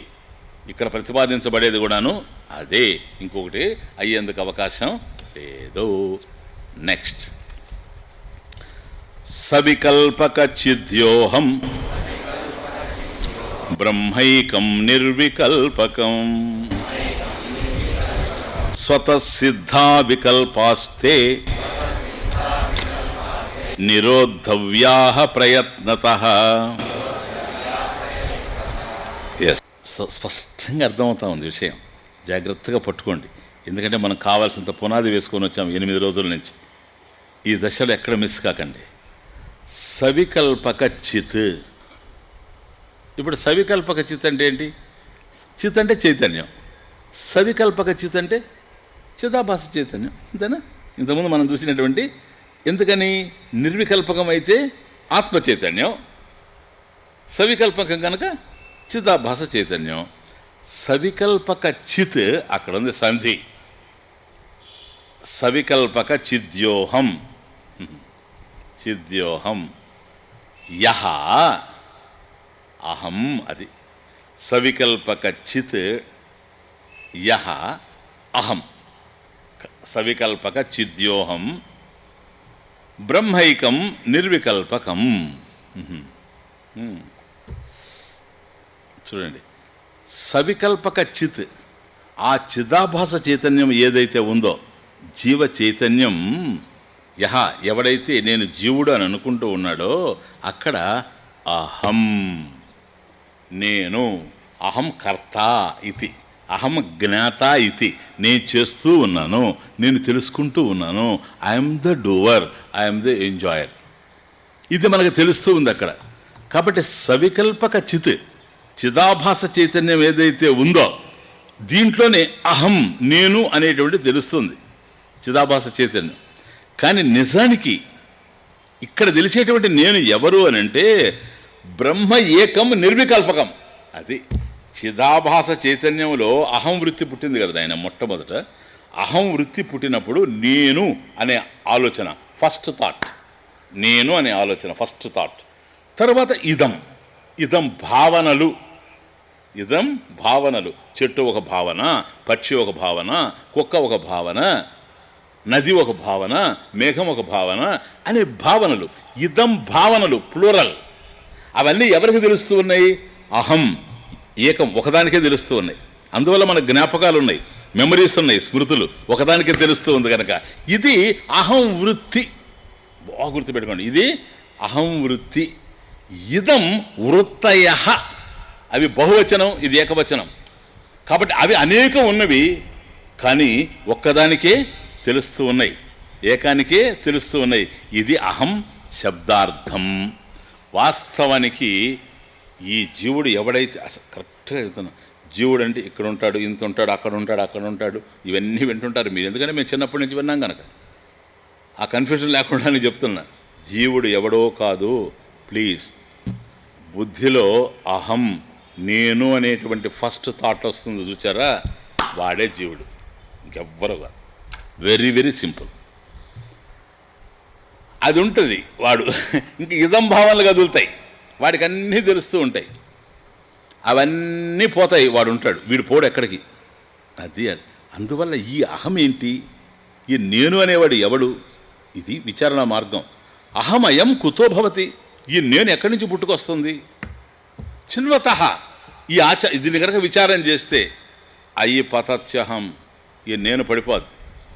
నిజ విచారణం, this is the right enquiry. అర్థమవుతుంది. అహమయం కుతో భవతి చిన్వతః, అహమయం కుతో భవతి చిన్వతః అయి పతత్యహం నిజ విచారణం, అయి పతత్యహం నిజ విచారణం అహమయం కుతో భవతి చిన్వతః అయి పతత్యహం నిజ విచారణం. రమణ మహర్షి ఉపదేశారం. అహం అయం, ఈ నేను, అయం అహం, ఈ నేను, యహ అహం, ఎవడైతే నేను నేను అంటున్నాడో, కుతో భవతి, కుతః భవతి, ఎక్కడి నుంచి పుట్టింది అది ఈ నేననేది అని గనక ఆలోచన చేస్తే, ఈ బుద్ధిలో ఏదైతే అహం అనేటువంటి వృత్తి తెలుస్తూ ఉందో, ఇది పుట్టక ముందు చైతన్యమే ఉంది గనక, ఇది దాని మీద ఆధారపడి ఉంది గనక, అహం మనకు ఎక్కడ తెలుస్తుంది? జాగ్రత్త అవస్థలో తెలుస్తుంది. ఈ ప్రపంచంలో నిద్రపోయిన తర్వాత స్వప్నంలో మాత్రమే తెలుస్తుంది, కలలో. నువ్వు గాఢ నిద్రకి వెళ్ళినప్పుడు సౌండ్ స్లీప్లో, సుషుప్తిలో ఈ రెండూ లేవు. ఈ రెండూ లేకపోయినా నువ్వు ఉన్నావు. కాబట్టి నువ్వు సత్యము. అది చిదాభాస చైతన్యం కాదు, అది ఆత్మ చైతన్యం, బ్రహ్మ చైతన్యం. ఇది దాని మీద ఆధారపడి ఉంది. ఆ మొదటి ఆలోచన అహం వృత్తి, నేను అనేటువంటి వృత్తి ఆలోచన ఏదైతే కదులుతూ ఉందో అదే జీవనామకం, ఇంకేదో కాదు జీవుడు. ఇప్పుడు ఏం తెలుసుకోవాలి తెలుసా?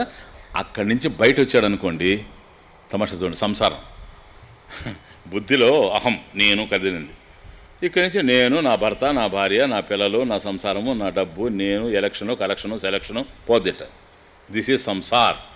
ఒక్కసారి ఇక్కడి నుంచి విత్డ్రా అయినాడు అనుకోండి, అసలు ఎవర్రా నేను అని ఆలోచించి కనుక తనను తాను చూశాడంటే వాడు పడిపోతాడు, ఆత్మ చైతన్యం మిగిలిపోద్ది. ఎందుకని? వీడే తాను గనక. అహం బ్రహ్మైవ, అహం బ్రహ్మైవ, నేనే బ్రహ్మ కనుక సవికల్పక చిత్, ఈ చిదాభాసుడు యహ అహం, ఎవడైతే నేను నేను నేను అహం అహం ఇతి, నేను నేను నేను అని పలుకుతూ ఉన్నాడో, సాక్షాత్ ఆత్మరూపేణ భాతి. వాడే ఆత్మ చైతన్యం. తెలిసిపోద్ది అనుకోండి, బ్రహ్మ ఏకం నిర్వికల్పకం. అలా తెలుసుకున్నప్పుడు ఈ జ్ఞానం కలిగిన తరువాత ఉన్నది బ్రహ్మం ఒక్కటే. అది ఏకం, ఏకం ఏవ అద్వితీయం, రెండు కానిది. It is one without second. అది కాబట్టి స్వతః సిద్ధాః వికల్పాః. చూడండి మళ్ళీ, వికల్పాః అంతఃకరణ వృత్తయః. కాబట్టి మనసులో ఏ ఆలోచనలు అయితే కదులుతున్నాయో అవి వికల్పాలు, నేను చూచాం కదా. కాబట్టి వికల్పాః స్వతఃసిద్ధాః. ఈ చిదాభాసుడికి, ఈ జీవుడికి బుద్ధిలో సంకల్పాలు అనేటువంటివి స్వతఃసిద్ధంగా ఉంటాయి. అంటే సముద్రంలో అలలు ఎట్లాగైతే స్వతఃసిద్ధంగా ఉంటాయో, అలలు ఎట్లాగైతే కదులుతూ ఉంటాయో, అట్లాగే మనసులో, బుద్ధిలో ఆలోచనలు, సంకల్పాలు అట్లా కదులుతూ ఉంటాయి. స్వతఃసిద్ధాః. తే వాటిని ప్రయత్నతః నిరోధవ్యాః, నిరోధిస్తూ పోవాలి. అది ఇప్పుడు. కాబట్టి బుద్ధిలో ఏ ఆలోచనలు అయితే పుడుతూ ఉన్నాయో, ఈ ఆలోచనలు కేవలం చిదాభాసుడికే సంబంధించినవి కనుక, బ్రహ్మ చైతన్యాన్ని తెలుసుకోవడానికి ఇవే అడ్డుపడుతూ ఉన్నాయి గనక, బ్రహ్మానుభూతికి ఇవే అడ్డుపడుతూ ఉన్నాయి గనక, ఆలోచనకి మధ్యలే బ్రహ్మ చైతన్యం ఉంది గనక, దాన్ని మన అనుభూతికి తెచ్చుకోవాలన్నప్పుడు ఈ వీటిని క్షణము, 2 క్షణాలు, 3 క్షణాలు అలా పెంచుకుంటూ ఆ ఇంటర్వెల్ని పొడిగించుకుంటూ పోవాలి. అదే నేను మనం చూసింది. నంది కొమ్ముల మధ్య నుంచి ఎందుకు చూస్తాడు? అంగనాం అంతరే మాధవ. గోపికకి మధ్యలో కృష్ణుడు ఎందుకు వచ్చాడు? Thought silence. ఇది ఆత్మ చైతన్యం. దీన్ని ప్రయత్నతః, ప్రకర్షణ యత్నతః, చాలా జాగ్రత్తగా, కేర్ఫుల్గా అంతఃకరణ వృత్తయః, ఏవైతే మనకు మనసులో ఆలోచనలు కదులుతూ ఉన్నాయో, ఈ అంతఃకరణ వృత్తులు వృత్తి ఉత్పత్తి నిరసనేన నిరోధవ్యా ఇది. నిరోధవ్యా, వాటిని నిరోధించమంటున్నాడు, వాటిని లేకుండా చేయమంటున్నాడు ఆలోచనని. ఒక ఆలోచన వచ్చి అది పోయి రెండో ఆలోచన పుట్టేలోక అది రానియకుండా కనుక నువ్వు చేస్తే నువ్వు ఆత్మానుభూతిలోనే ఉంటావు, నువ్వు బ్రహ్మ చైతన్యంలోనే ఉంటావు. ఇది నిరోధం, సంకల్ప నిరోధం. ఇది ఎట్లా చేయాలండి ఈ సంకల్ప నిరోధం? వృత్తి ఉత్పత్తి ఎక్కడైతే వృత్తి పుడుతూ ఉందో ఉత్పత్తి నిరోధనేన, అది అక్కడ నిరసనేన, దాన్ని నిరసించాలి, నెగేట్ చేస్తూ పోవాలి. ఆలోచన వస్తూ ఉంది, దాన్ని రానియకుండా నువ్వు చేస్తే నిరసనేన, అదే నిరోధవ్యా. ఇది ఒక్క క్షణాన్ని రాకపోవచ్చు, ఒక్క రోజులో రాకపోవచ్చు, but we have to practice. చూచారా, ఏదో బ్రహ్మం అంటే ఏదో భగవంతుడు ఎప్పుడో కనపడతాడులే, కనపడతాడులే, ఇది కాదు. Now and here you can see Bhagwan. సి అంటే మళ్ళీ అది కాదు, దర్శించడం కాదు, నీవే బ్రహ్మం అనేటువంటి అనుభూతి నీకు ధ్యానంలో కలిగిపోద్ది. ఇప్పుడు ధ్యానం ఏం చేస్తున్నాం మనం? ధ్యానానికి కూర్చొని నేను ధ్యానం చేస్తున్నాను కనుక భగవద్ దర్శనం అవుద్ది అనుకుంటున్నాం. ఇది ఎంత ఘోరమో! ఇవన్నీ ఎగరాల మొదట, అనవసరమైనవన్నీ తలలో చేరిపోయిండే. ఇవి పోతే కానీ సత్యం వచ్చేటట్లేదు. నేను ధ్యానం చేస్తున్నా, ఇప్పుడు నాకు భగవద్ దర్శనం అవుద్ది. ఎవరు చెప్పారు నీకు? సినిమాలో. అది సినిమా సార్, అది మనిషి ఊహలవి, వాటికి సత్యానికి ఏం సంబంధం? అయితే నువ్వు ధ్యానం చేస్తే భగవంతుడు నీకు దర్శనం ఇస్తే భగవంతుడు ఏంటి అప్పుడు? నీ ధ్యాన ఫలం కదా ఆయన, కదా? చెప్పండి. రవ్వ నెయ్యి అవి ఇవి పెట్టుకొని తయారు చేస్తే ఉప్మా తయారైనట్టు చేసిన తర్వాత కదా ఉప్మా తయారవుద్ది. నువ్వు ధ్యానం చేస్తే కదా భగవంతుడు నీకు తయారవుతాడు. నువ్వు అంటే నీ ధ్యాన ఫలం భగవంతుడా చెప్పు, లేక నీ ధ్యానానికి ఫలితం ఇచ్చేవాడు భగవంతుడా? అంటే నువ్వు ముందు భగవంతుడు తర్వాత. అమేజింగ్. ఏంటి సార్ ఇది? బండి ముందు గుర్రాన్ని పెడతావా, గుర్రం ముందు బండిని పెడతావా? అసలు నువ్వు ధ్యానం చేయాలనే ఆలోచన కదలడానికి నీలో ఆ చైతన్యం ఉంటేనే కదా కదిలింది. శవం ధ్యానం చేయలేదు కదా. మరి నువ్వు ధ్యానం చేస్తున్నావంటే నీలో చైతన్యం ఉంది కదా. ఆ చైతన్యం ఎవరు? భగవంతుడే కదా. భగవంతుడు నువ్వు ధ్యానం చేయకముందే ఉంటాడు కదా. మరి నువ్వు ధ్యానం చేసి ఆయన్ని పొందేది ఏంటి? ఒకవేళ నువ్వు ధ్యానం చేస్తే కనుక ఆయన నీకు కనిపించేటట్లయితే కాలంలో ఉత్పన్నమైన వాడు అవుతాడు కదా. దృశ్యమైతే యదృశ్యం తన నశ్యం కదా. ఏదైతే కనపడుతుందో అది నశించిపోతుంది కదా. ఏది కాలంలో వస్తుంది అది కాలంలో కనుమరుగైపోతుంది కదా. ఏంది నీ ధ్యానానికి ఫలమా? భగవంతుడు అనంతమైనటువంటి వాడు. అది అక్కడ. కాబట్టి ధ్యానం ఏమిటనేది ఎప్పుడైతే నువ్వు వృత్తి ఉత్పత్తిని నిరసనేనా, దాన్ని ఎప్పుడైతే నిరసిస్తూ ఉన్నావో, ఒక ఆలోచన వచ్చిపోయిన తర్వాత రెండవ ఆలోచన కదలకుండా నువ్వు గనక అక్కడ ఉండగలిగితే చైతన్యానుభూతి నీకు కలుగుతుంది. అంతే, దట్స్ ఆల్. ఎందుకని ఆల్రెడీ అక్కడ ఉంది కనుక. నువ్వు చేయడం వల్ల అది రావడం కాదు, అది ఉంది కనుక నువ్వు తెలుసుకుంటున్నావు. ఉన్నది తెలియాలి, కొత్తదిగా వచ్చేది ఏమీ లేదు. క్లియర్? కనుక స్వతసిద్ధా వికల్పా తే ప్రయత్నత నిరోధవ్య. కాబట్టి వృత్తిరహిత, ప్లీజ్, అంతఃకరణేన, వృత్తిరహిత అంతఃకరణే శుద్ధ చైతన్య స్వరూపం. వృత్తిరహిత అంతఃకరణే, ఆలోచనలు లేనటువంటి బుద్ధి యందు, వృత్తిరహిత అంతఃకరణే, ఆలోచనలు లేనటువంటి బుద్ధి యందు శుద్ధ చైతన్య స్వరూపం, ఆత్మస్వరూపం అనుభూయతే, నీకు అనుభూతిగా అందిపోతుంది. Direct route. నెక్స్ట్, శక్య సర్వ నిరోధశ్చేత్ సమాధిర్జ్ఞానినాం ప్రియః తదశక్తౌ క్షణం రుద్ధ్వా శ్రద్ధేయా బ్రహ్మతాత్మనః. ఆచార్యులు వారు దానికి అన్నీ తెలుసు కనుక, మన కథ ఇంకా బాగా తెలుసు కనుక, బ్రహ్మముని గురించి ఆయనకి ఎంత బాగా తెలుసో మన బలహీనతల గురించి ఇంకా బాగా తెలుసు. కాబట్టి చెప్పినంత మాత్రాన పోయి ఆ చైతన్యంలో వాళ్ళు అయిపోతారు, ఆయనే అంత పిచ్చి ఆయనకేం లేదు. అందువల్ల మన కథలంతా ఆయనకి తెలుసు కనుక, మన పరిమితమైనటువంటి వ్యవహారం అంతా తెలుసు కనుక, మన సంసారం అంతా ఆయనకి తెలుసు కనుక జాగ్రత్తగా నాయన సర్వవృత్తి నిరోధం, అది ఎందుకో తెలుసా? ఇదిగో దీన్ని తెలుసుకోవడానికి. ఇంత జ్ఞానం విన్నదంతా కూడా దానికోసం. ఆలోచనకి మధ్య ఉంది. దాని అడ్రస్ నీకు చెప్పాను. దాని క్షణము, 2 క్షణాలు, 3 క్షణాలు పెంచుకుంటూ పోయి ఆ బ్రహ్మానుభూతిలో నువ్వు నిలిచిపో. కదా?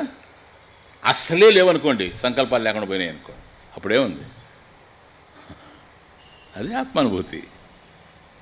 స్వామిజీ, మరి గాఢ నిద్రలో సంకల్పాలు లేవు కదా, అది ఆత్మానుభూతే. కాబట్టి ఇంకా లేవడం, తినడం, పడుకోవడమా?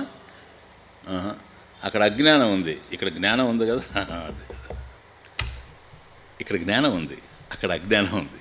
నిద్రలో తమోభిభూత, అజ్ఞానం చేత కప్పబడి ఉన్నాడు. ఇక్కడ అజ్ఞానం లేదు, జ్ఞానం ఉంది. అది ప్రధానమైన విషయం.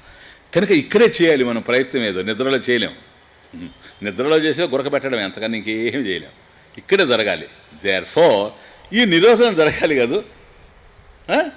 ఒకవేళ తమాషా శక్య సర్వనిరోధ చేత్ సమాధి జ్ఞానినాం ప్రియ. ఇది వాస్తవం. ఎవడైతే సర్వనిరోధ, అది అక్కడి నుంచి అన్వయం, సర్వనిరోధ శక్య చేత్, అన్ని ఆలోచనలను ఎవడైతే అరికట్టేస్తాడో, సర్వనిరోధ, వచ్చే ప్రతి ఆలోచనని పుట్టకుండా ఎవడైతే ఆపేస్తాడో వాడు జ్ఞానినాం ప్రియ. జ్ఞానులైనటువంటి వాళ్ళకి, యాజ్ఞవల్క్య ఆదీనాం, కాబట్టి యాజ్ఞవల్కుడు మొదలైనటువంటి మహాజ్ఞానులు ఎవరైతే ఉండారో ఇటువంటి వాళ్ళకందరికి కూడాను జ్ఞానినాం ప్రియ, ప్రియమైనటువంటిది. ఏంటది? అదే ఆత్మ, అదే బ్రహ్మం. కాబట్టి జ్ఞానులైనటువంటి మనకు సంసారం ప్రియం, వాళ్ళకి జ్ఞానులకి బ్రహ్మం ప్రియం, భగవంతుడే కదా. జ్ఞానినాం ప్రియ, జ్ఞానులకు అతి ప్రియమైనటువంటిది, ఇష్టమైనటువంటిది ఏదది? సమాధి. జ్ఞాన సమాధి. ధి అంటే బుద్ధి, సమం అంటే ఈక్వల్. నిర్దోషం హి సమం బ్రహ్మ, అదే బ్రహ్మం. దోషరహితమైనటువంటిది బ్రహ్మ. కాబట్టి బుద్ధి సమాధిలో చేరిపోద్ది. కాబట్టి జ్ఞానులనేటువంటి వాళ్ళు దేన్ని ప్రియంగా చూస్తారు ఈ ప్రపంచంలో అంటే సమాధి. ఈవెన్ యోగ మార్గంలో కూడా యమ, నియమ, ఆసన, ప్రాణాయామ, ప్రత్యాహార, ధారణ, ధ్యాన, సమాధి, లాస్ట్ అష్టాంగ యోగం. కాబట్టి చివరికి సమాధి అంటే తానే బ్రహ్మము అనేటువంటి స్థితిలో నిలిచిపోవడం. ఇదే జ్ఞానులైనటువంటి వాళ్ళకు ప్రియం. మహర్షులకు ప్రియమైంది ఇదే. జ్ఞానినాం ప్రియ సమాధి.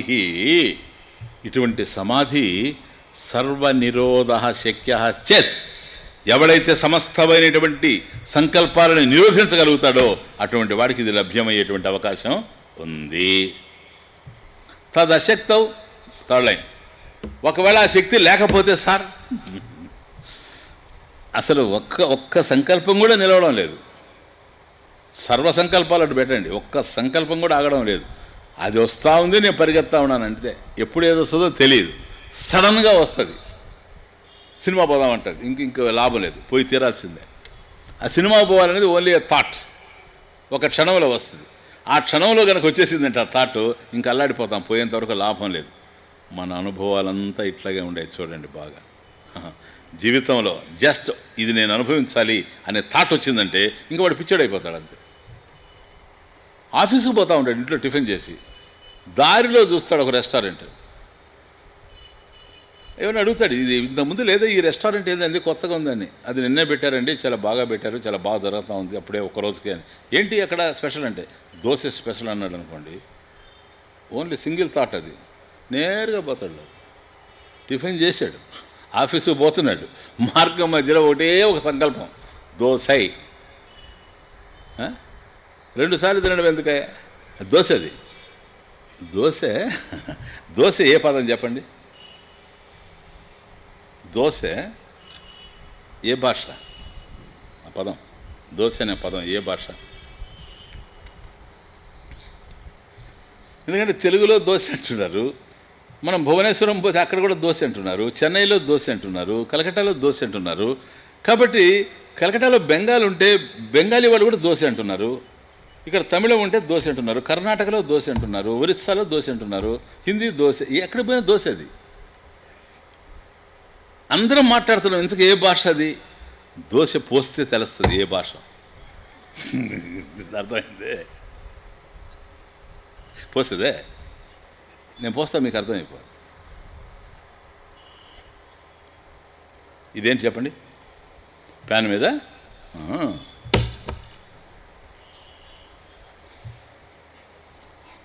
ఇంతేనా దోశ పోసేది? మీరు నేను ఎక్కడ హోటల్లో పనిచేసాను అనుకోబాకండి, ఏదో చెప్పారు. అర్థమవుతుందా?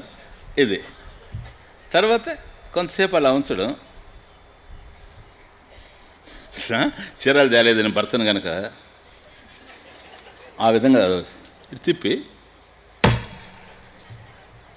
ఇది దోశ. అర్థమైంది ఇప్పుడు మీకు? కల కదా? ఇదిగో ఇప్పుడు యాక్షన్తో అర్థం కాదు, సౌండ్తో అర్థం. శబ్ద ప్రమాణం, శబ్ద ప్రమాణం. సై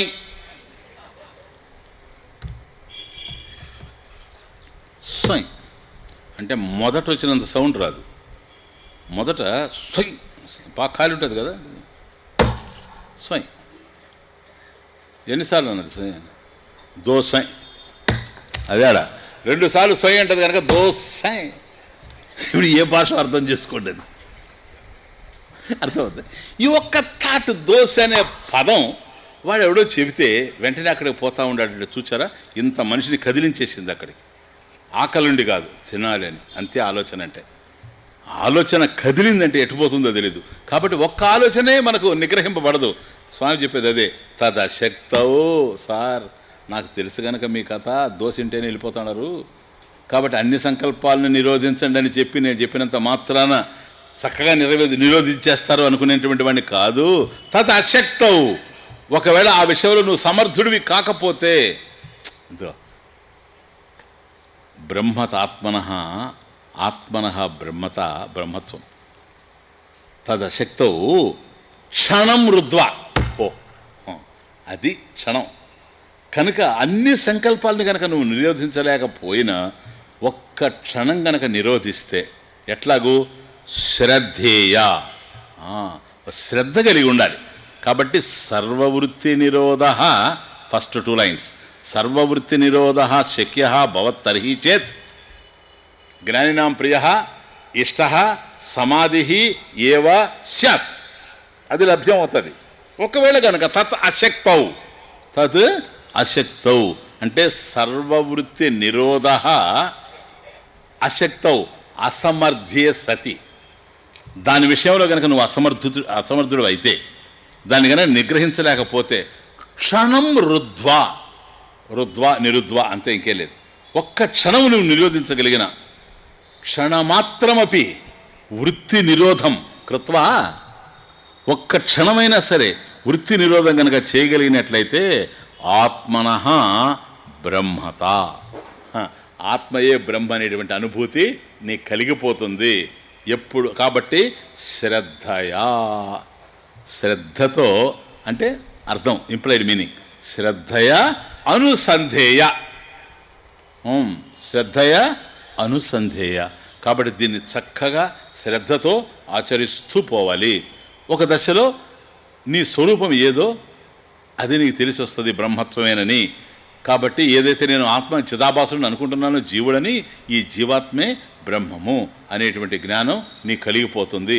ఒకవేళ కనుక సర్వవృత్తి నిరోధం జరిగిందే సమాధి వస్తుంది. లేదా ఒక్క క్షణం దాన్ని నిరోధించిన చాలు. ఎందుకంటే ఒక్క క్షణం నిరోధిస్తే ఎట్లా వస్తుంది స్వామీజీ? టేస్ట్ అంతే, ఇంకేలే అనుభూతి. ఆత్మానుభూతిని చూచాడనుకోండి, ఇంకా ప్రపంచంలో ఏది రుచించదు. అది ఆత్మానుభూతి అంటే. కాబట్టి ఆ టేస్ట్ జరగాలి. ఒక క్షణం కలిగినా సరే అనుభూతి, ఇంకా దాని మీదకే పోతుంది. తదేవ చింతయతి, తదేవ చింతయతి, మళ్ళీ నాకు అదే కావాలి, మళ్ళీ నాకు అదే కావాలి అనిపిస్తుంది. మామూలు విషయాల్లోనే ఉంది అది. ఇప్పుడు ట్రైన్లో ఒకడు అమ్ముతూ పోతూ ఉంటాడు కదా, శనగలు అమ్ముతూ పోతుంటాడు. ఇక్కడైతే మన శనగలు శనగలు శనగలు అంటుంటే, తెలంగాణలో అయితే పల్లీలు పల్లీలు పల్లీలను తిరుగుతుంటాడు ట్రైన్లో. ఓకే,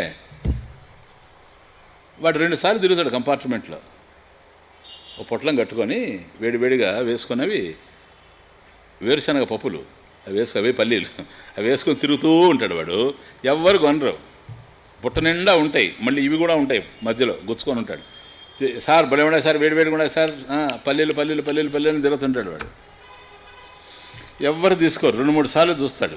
ఆ తర్వాత ఏం చేస్తాడో తెలుసా? ఇది ఉచితంగా తినండి సార్, మీరు చూస్తే తెలుసా. వద్దా, మాకు వద్దంటున్నాం కదా. నేను డబ్బులు అడగడం లేదు సార్, మీకేమి నేను పొట్లం వేయడం లేదు కదా, ఊరికే 2 తినండి 2 తినండి అని పెట్టేసిపోతాడు అందరికి. 5 మినిట్స్ గ్యాప్ ఇచ్చి మళ్ళీ వస్తాడు ఇట్లా వాడు. అందరు పిలుస్తారు. ఎందుకో తెలుసా? ఒక్కసారి తిన్నారు కదా, టేస్ట్ తెలిసింది. స్వామీజీ వాడికి నష్టం కాదా? ఎందుకని వాడికి ముందే తెలుసు కదా వీళ్ళ కథ. వాడు ఆ 2 తగ్గించే కడతాడు. వాడు పొట్లం పెట్టుకుంటాడే.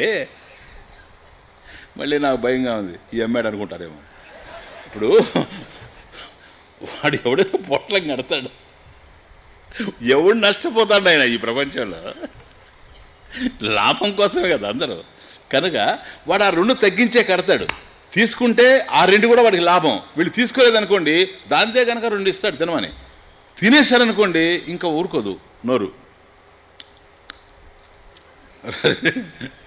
అందువల్ల ఆత్మానుభూతి, అది స్వామి యొక్క ఉద్దేశం ఏంటంటే క్షణం రుద్వ. అసలు అదే తెలియడం లేదు కనుక గురువులు ఎంత తలగొట్టుకున్నా మళ్ళీ భూమి గుండ్రంగా ఉందని ఉపన్యాసం నుంచి పోయేటప్పుడు ఇట్లా అంటారు చూడండి. భయం వేస్తుండదు మాకు. అంటే ఇక్కడ విన్నదంతా రాచేశారా? అందువల్ల అట్లా కాకుండా మనం దీన్ని అనుసంధానం చేస్తూ ఒక్క క్షణం నిలబెట్టిన ఆత్మానుభూతి ఏంటో ఆనందం తెలిసి వస్తుంది కనుక ఆత్మానందాన్ని ఒక్కసారి కనుక రుచి చూచాడంటే ఆ వైపుకే వెళ్తాడు. నెక్స్ట్, శ్రద్ధాళుర్బ్రహ్మతాం స్వస్య చింతయేద్బుద్ధివృత్తిభిః వాక్యవృత్యా యథాశక్తి జ్ఞాత్వా హ్యభ్యస్యతాం సదా. శ్రద్ధాలు ఎవడైతే శ్రద్ధ కలిగి ఉంటాడో, ప్లీజ్, బ్రహ్మతాం స్వస్య బ్రహ్మతాం బుద్ధివృత్తిభిః చింతయేత్ వాక్యవృత్యా యథాశక్తి జ్ఞాత్వా సదా అభ్యస్యతాం ఇది. క్లియర్. కనుక శ్రద్ధాలు ఎవడైతే శ్రద్ధ కలిగి ఉంటాడో, వెరీ వెరీ ఇంపార్టెంట్. మనకు అద్వైత సిద్ధాంతంలో, వేదాంతంలో శ్రద్ధ ఎవడికి ఉంటే వాడికే జ్ఞానం. బుద్ధి ఉండేవాడి జ్ఞానం అని చెప్పాల, శ్రద్ధ ఉండేవాడి జ్ఞానం. శ్రద్ధ ఏంటి? శాస్త్రస్య గురువాక్యస్య సత్యబుద్ధి శ్రద్ధ. కాబట్టి శాస్త్రం మీద పరిపూర్ణమైనటువంటి శ్రద్ధ, విశ్వాసం. ఇప్పుడు ఇది శాస్త్రం ప్రమాణం మనకు, వేదాంతం ఉపనిషత్తులు, వాటి మీద పూర్ణ విశ్వాసం. అంతేగాని అవి కరెక్టో కాదో సందేహం కాదు, సంశయాలు ఉండకూడదు.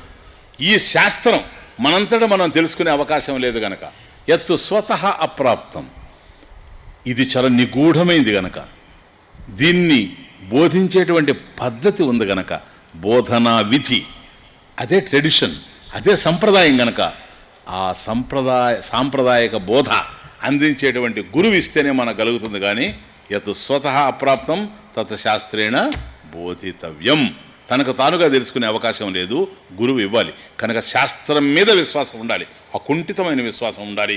గురువు మీద కూడాను ఏమో శాస్త్రం కరెక్టే కానీ ఏం చెప్పేది కరెక్ట్ అవునో కాదు అనుకున్నాడు అనుకోండి, ఈ సందేహంతో తరించలేడు. కనుక శాస్త్రస్య గురువాక్యస్య సత్యబుద్ధి, ఈ రెండిటి మీద సత్యబుద్ధి విశ్వాసం అనేటువంటి శ్రద్ధ. శ్రద్ధ అంటే అర్థం అది, ప్లీజ్. శ్రద్ధాలు స్వస్య బ్రహ్మతాం, స్వస్య బ్రహ్మతాం, వాడెవడు ఇంతకీ? నేనే బ్రహ్మమని కదా ఇప్పుడు తెలుసుకున్నాం మనం. అహం బ్రహ్మాస్మి వాక్యార్థమే కదా నాయన, ఇదంతా లఘువాక్య వృత్తి. కనుక నేనే బ్రహ్మము, స్వస్య బ్రహ్మతాం బుద్ధివృత్తిభిః చింతయేత్.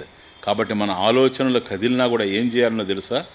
ఆ ఆలోచనని నిరోధించి మధ్యలో ఉండే చైతన్యంలో గురువిచ్చిన జ్ఞానంతో నిలిచిపోవాలి గనక, అలా జరగాలి అని అంటే ఒకవేళ ఆలోచనలు కదిలినా ఈ ఆలోచనలు దానివైపు కదిలించాలి. బ్రహ్మ విషయం గురించి ఏదైతే మనం విన్నామో ఆ విధంగానే కదలాలి. కాబట్టి యథాశక్తి ఎవరెవరికి ఎంత జ్ఞానశక్తి అయితే ఉంటుందో యథాశక్తి వాక్యవృత్యా, అంటే అహం బ్రహ్మాస్మి వాక్యవృత్య, అది మహావాక్య వృత్య. అంటే వాక్యవృత్తి గ్రంథ విలోచనేనా. కాబట్టి ఈ గ్రంథంలో ఏదైతే చెప్పబడి ఉందో ఆ మార్గంలో దర్శించడం అది. కాబట్టి స్వస్య బ్రహ్మత్వం నేనే బ్రహ్మం అనేటువంటిది జ్ఞాత్వా అంటే తెలుసుకోవడం, ఏకాగ్రతయా జ్ఞాత్వా. కాబట్టి కాన్సన్ట్రేటెడ్గా ఇంకొక దాని మీదకి బుద్ధి వెళ్ళనివ్వకుండా కేవలం నేనే బ్రహ్మము అంటే మన మనసులో ఆలోచనకి మధ్య ఉండేటువంటి చైతన్యంలో నిలిచిపోవడం ఒక పద్ధతి. అలా అశక్తులంగా ఉండేటప్పుడు ఆలోచనలు కదిలితే అవి ఏదో ప్రాపంచికమైన ఆలోచనలు కాకుండా శ్రద్ధతో శాస్త్ర విషయాల్ని ఏకాగ్రతయా. కాబట్టి స్వస్య బ్రహ్మతాం నేనే బ్రహ్మము అనేటువంటి విషయానికి సంబంధించి ఏదైతే గురుముఖత మనం శ్రవణం చేశామో ఆ జ్ఞానం మీదనే అహం స్వస్య బ్రహ్మత్వం నేనే బ్రహ్మం అనేటువంటి జ్ఞానం ఏదైతే ఉందో ఏకాగ్రతయా, దాన్ని ఏకాగ్రత జ్ఞత్వ తెలుసుకోవడమే ఏమని సదా అభ్యస్యతాం. దీన్ని నిరంతరం అభ్యాసం చేస్తూ పోవాలి. ఎందుకని జీవితమే ప్రమాదంలో పడింది గనక. ఇది ఆచార్యుల వారు వేదాంత డిండిమం అనేటువంటి ఒక పుస్తకం రాస్తారు. అందులో చెబుతారు సుప్తేరుత్థాయ సుప్త్యంతం బ్రహ్మైకం ప్రవిచింత్యతాం నాతి దూరే నృణాం మృత్యు ఇది వేదాంత డిండిమం అంటే భేరీ నినాదం. వేదాంతం ఉపనిషత్తులు ఢంకా మృగం చెప్తున్న ఈ సత్యాన్ని అంటాడు. ఎందుకని ఎవడైతే నిద్రలేస్తాడో సుప్తేరుత్థాయ సుప్త్యంతం నిద్ర లేచింది మొదలు సుప్త్యంతం మళ్ళీ వాడు నిద్రపోయేంత వరకు బ్రహ్మైకం ప్రవిచింత్యతాం ప్రవిచింత్యతాం ఎంత ఆ ఉపసర్గపడమే ఉంది బ్యూటీ. కాబట్టి బ్రహ్మ ఏకం ఒక బ్రహ్మ పదార్థాన్ని ఒక భగవద్ విషయాన్ని తదేకంగా చింతిస్తూ ఉండాలి. ఎందుకని నాతి దూరే నృణాం మృత్యు మనుషులకి మృత్యు చావు అనేటువంటిది అతి దూరే నాతి దూరే అతి దూరే నా ఎంతో దూరంలో లేదు నాయన. మృత్యు అనేటువంటిది మరణం అనేటువంటిది ఎక్కడో దూరంగా ఉందని మాత్రం అనుకోవద్దు. అది ఎప్పుడైనా రావచ్చు. మన మనిషి పుట్టినప్పుడే మరణం మనతో కలిసి పుట్టింది. మనం ఊయల్లో ఉంటే అది కూడా ఉంది. ఎందుకని ఊయల్లో ఉన్న పిల్లలు కూడా చచ్చిపోతున్నారు కనుక.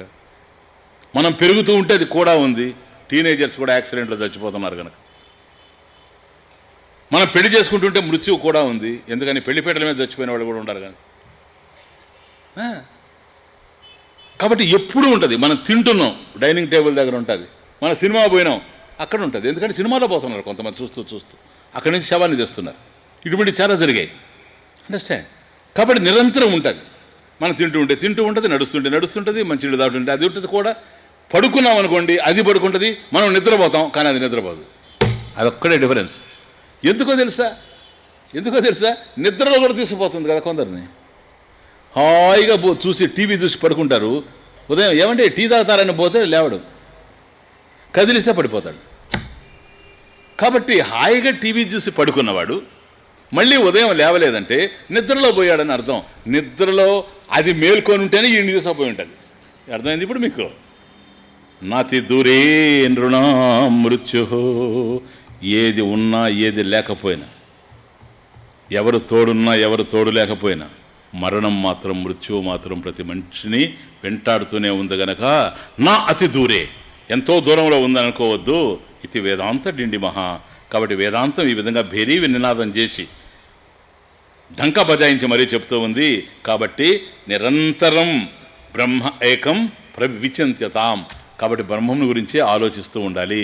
తదేవ చింతయతి, దాని గురించి ఆలోచిస్తూ ఉండాలి. ఎలాగూ తచ్చింతనం తత్కథనం తత్పరస్పరబోధనం ఏతదేకపరత్వంచ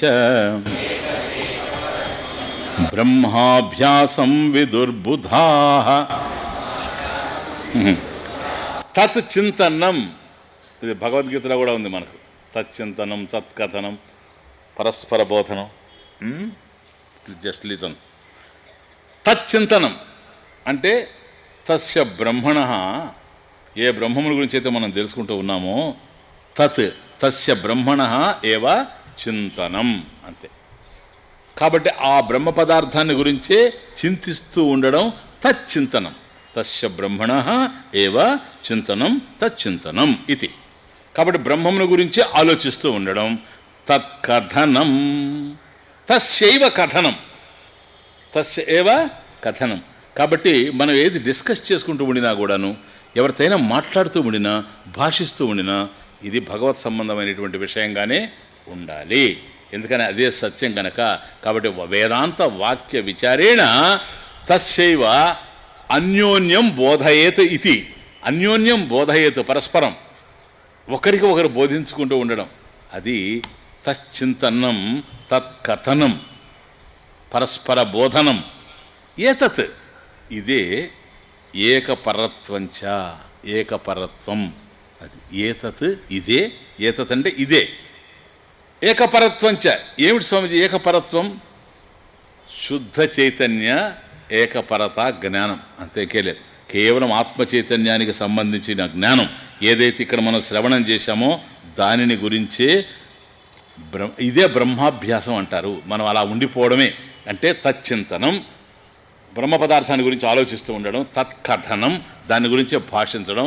పరస్పర బోధనం, ఒకరికొకరు దాని గురించి కలిసినప్పుడు చెప్పుకుంటూ ఉండడం, సత్సంగం ఇది. ఇదే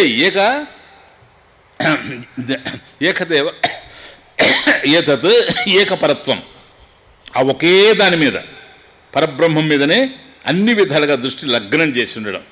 ప్లీజ్, దీనిని బ్రహ్మాభ్యాసం విదుర్బుధాః.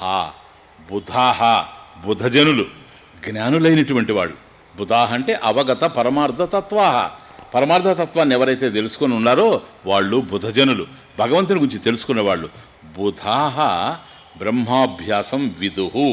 ఇలా జీవించడమే ఈ బ్రహ్మాభ్యాసనమే. ఏది? తత్కథనం, తచ్చింతనం, తత్పరస్పర బోధనం, ఏకపరత్వం, ఇవేవైతే ఉన్నాయో దీనిని బ్రహ్మాభ్యాసము అంటారు. దీనినే బ్రహ్మాభ్యాసం అంటారు, జ్ఞానాభ్యాసము అంటారు. ఎవరు? విదుః బుధాః, జ్ఞానులు తెలుసుకున్నారు ఇదే బ్రహ్మాభ్యాసం అని. ఇక్కడికి లఘువాక్య వృత్తి అయిపోయింది. గ్రంథాధ్యయన ఫలం ఆహా. ఇప్పుడు ఫ్రూట్ ఆఫ్ ది టెక్స్ట్. ఈ గ్రంథాన్ని చదవడం వల్ల ఏం ఉపయోగము? ఫలశ్రుతి అంటారు దీన్ని శాస్త్ర పరిభాషలో. ఫలశ్రుతి, గ్రంథాధ్యయన ఫలం. ప్లీజ్. దేహాత్మదీవద్ బ్రహ్మాత్మ ధీదార్ఢ్యే కృతకృత్యత యదా తదాయం మ్రియతాం ముక్తోసౌ నాత్ర సంశయః. ఇది లఘువాక్య వృత్తి. శ్రవణం చేసినటువంటి వాళ్ళకి, బోధించినటువంటి వాళ్ళకి, వక్తకి, శ్రోతకి ఈ అధ్యయన ఫలం, దీన్ని అధ్యయనం చేసిన దానివల్ల ఫలితం ఏంటి అంటే ఈ ఫలితం వచ్చి ఉండాలి. ఇది ఫలితం.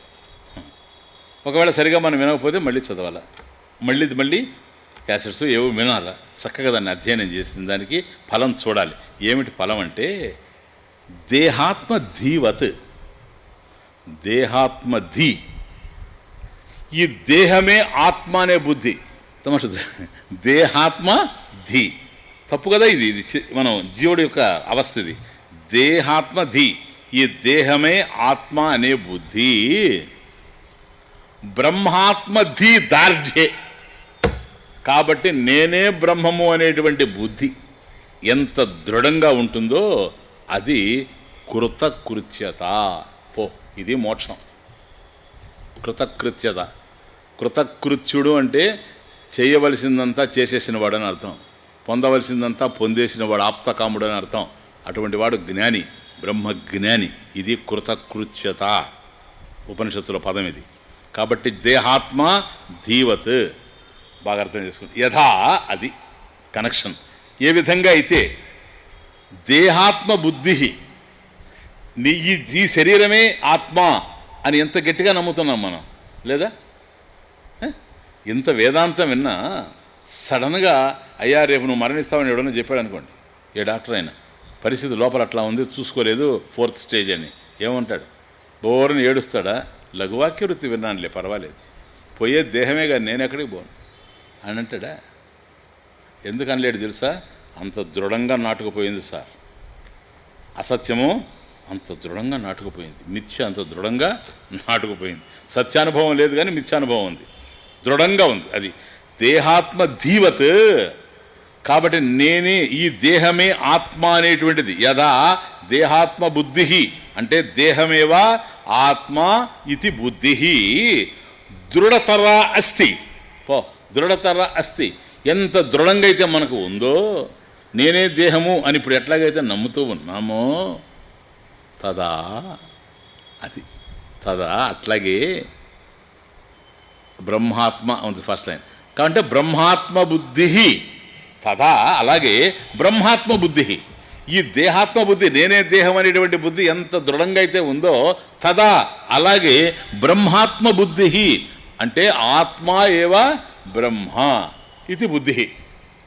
అయం ఆత్మ బ్రహ్మ, ఈ ఆత్మయే బ్రహ్మ అనేటువంటి బుద్ధి తదా దార్ఢ్యే సతి, నేను దేహము అనే బుద్ధి ఈరోజు ఎంత దృఢంగా ఉందో, అలాగే నేనే ఆత్మని, ఈ ఆత్మయే బ్రహ్మము అనేటువంటి దృఢతరమైనటువంటి బుద్ధి కనుక మనకు ఏర్పడితే, దార్ఢ్యే సతి కృతకృత్యత ఇత్యర్థ ఇత్యభిప్రాయ.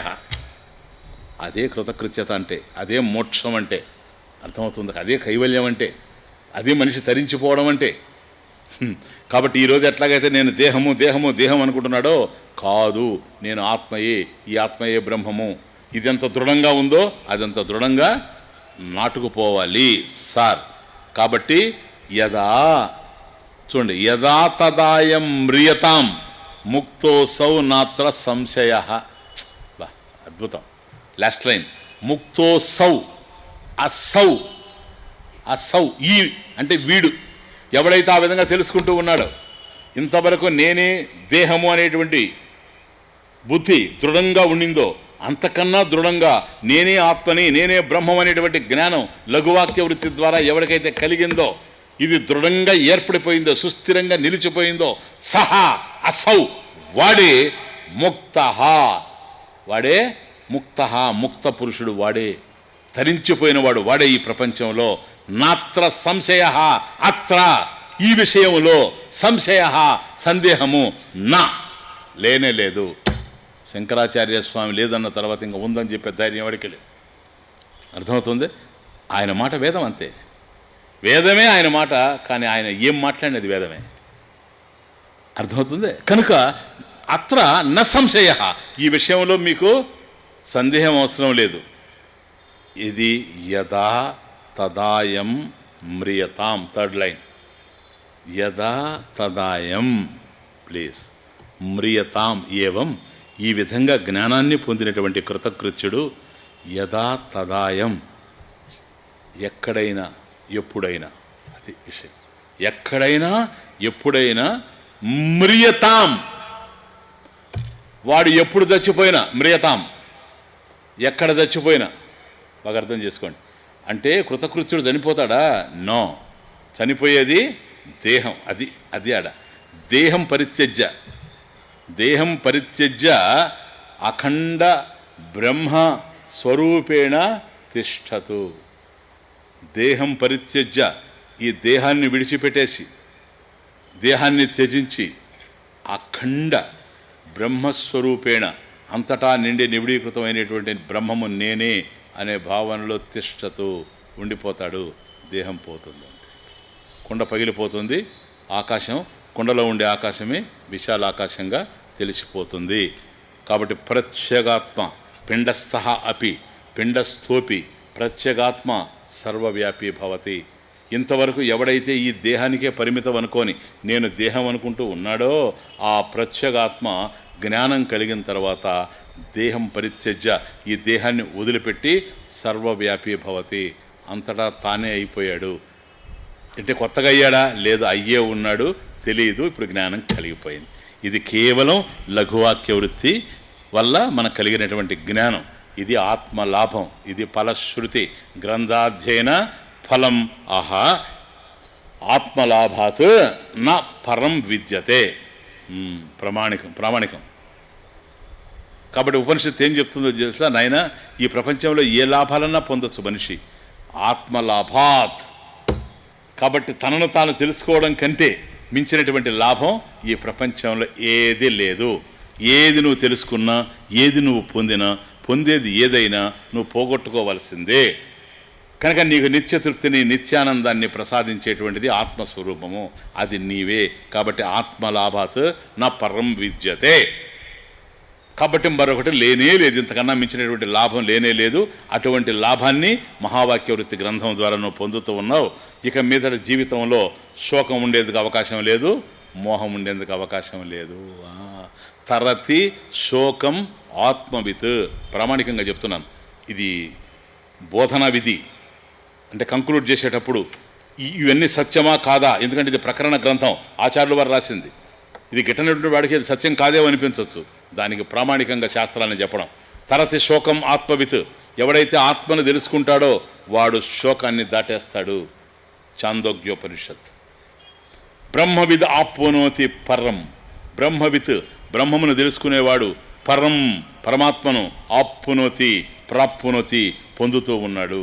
ఎవడైతే బ్రహ్మాభ్యాసం చేస్తున్నాడో వాడే బ్రహ్మమని తెలుసుకుంటూ ఉన్నాడు. తైత్తిరీయ ఉపనిషత్. కాబట్టి సర్వోపనిషత్తుల యొక్క సారం ఇక్కడ మనకు అందింది.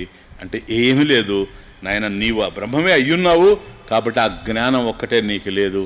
ఇప్పుడు నీకు కావాల్సింది ఏదో కాదు, నీకు కావాల్సింది జ్ఞానమే. గురువిచ్చేటువంటి జ్ఞానాన్ని పొందడానికి సాధన చతుష్టయ సంపదను తయారు చేసుకోవాలి. వివేకము, వైరాగ్యము, శమాధి షట్క సంపత్తి, ముముక్షత్వం, ఈ 4 లక్షణాలు తయారు చేసుకుంటే ఆ తర్వాత నువ్వు సాధన చేయాల్సిన అవసరమే లేదు. నువ్వు అలా కూర్చుంటే చాలు, గురువు బోధిస్తూ ఉంటాడు, నీ జ్ఞానం వచ్చేస్తుంది. నేనే ఆత్మ అనేటువంటి జ్ఞానాన్ని నువ్వు పొందుతావు. కాబట్టి నీ మార్గంలో ఇది భయంకరమైనటువంటి సంసార సముద్రం కనుక ఇది, ఈ సంసార సాగరాన్ని దాటడానికి ఏకైక నావ జ్ఞానమే. విజ్ఞాన నౌక ఇది, ఇంకోటి జ్ఞానం కానే కాదు. జ్ఞానమెన్ని నావా ధన్యము నీతోవా.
జ్ఞానమెన్ని నావా ధన్యము నీ త్రోవ.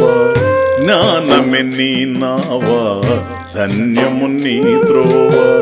సంసార జలధిలో మేలైన నావా.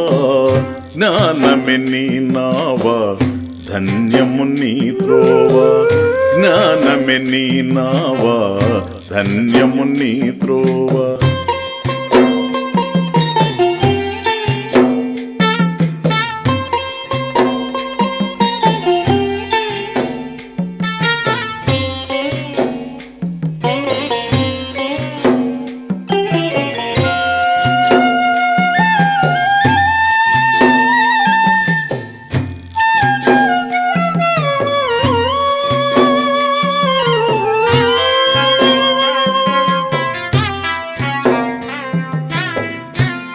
నమ్మిన వారికి చల్లని యానము,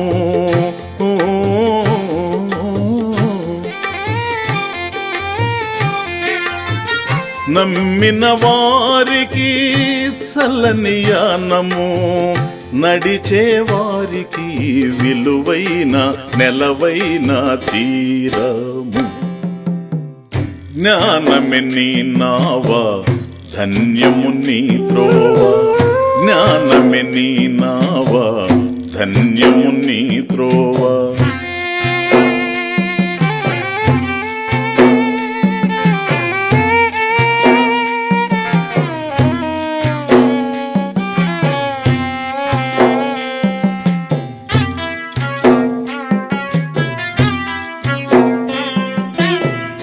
కలతల లోకాలు కన్నీటి శోకాలు,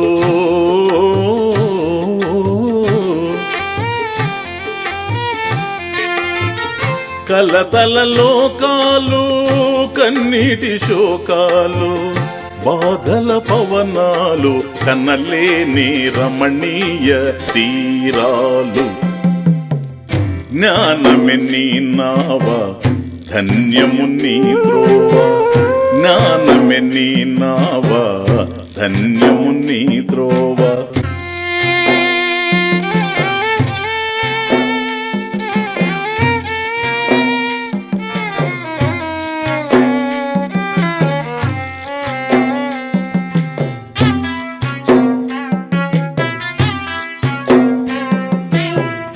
లేనిది కాదులే కొత్తగా రాదులే,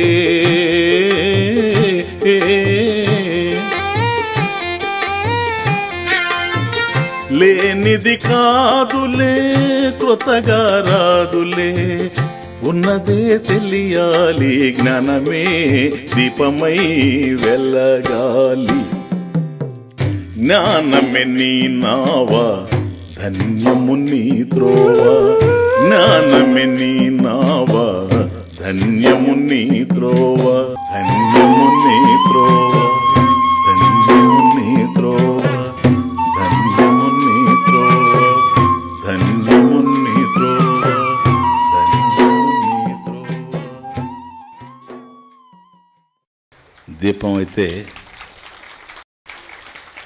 దీపం అయితే వెలిగించుకున్నాం, ఆరిపోకుండా చూసుకుందాం, అంతే, ఇంకేం లేదు నేను చెప్పేది. ఓం ఇతి ప్రవచన సహిత లఘువాక్యవృత్తి వేదాంత ప్రకరణం సంపూర్ణం. తత్ మమ ఇష్టదేవత శ్రీకృష్ణ పరబ్రహ్మణి చరణకమలయోః సమర్పితం. ఓం తత్సత్. శ్రీకృష్ణార్పణమస్తు. Thank you. ఓం పూర్ణమదః పూర్ణమిదం పూర్ణాత్ పూర్ణముదచ్యతే పూర్ణస్య పూర్ణమాదాయ పూర్ణమేవావశిష్యతే. ఓం శాంతి శాంతి.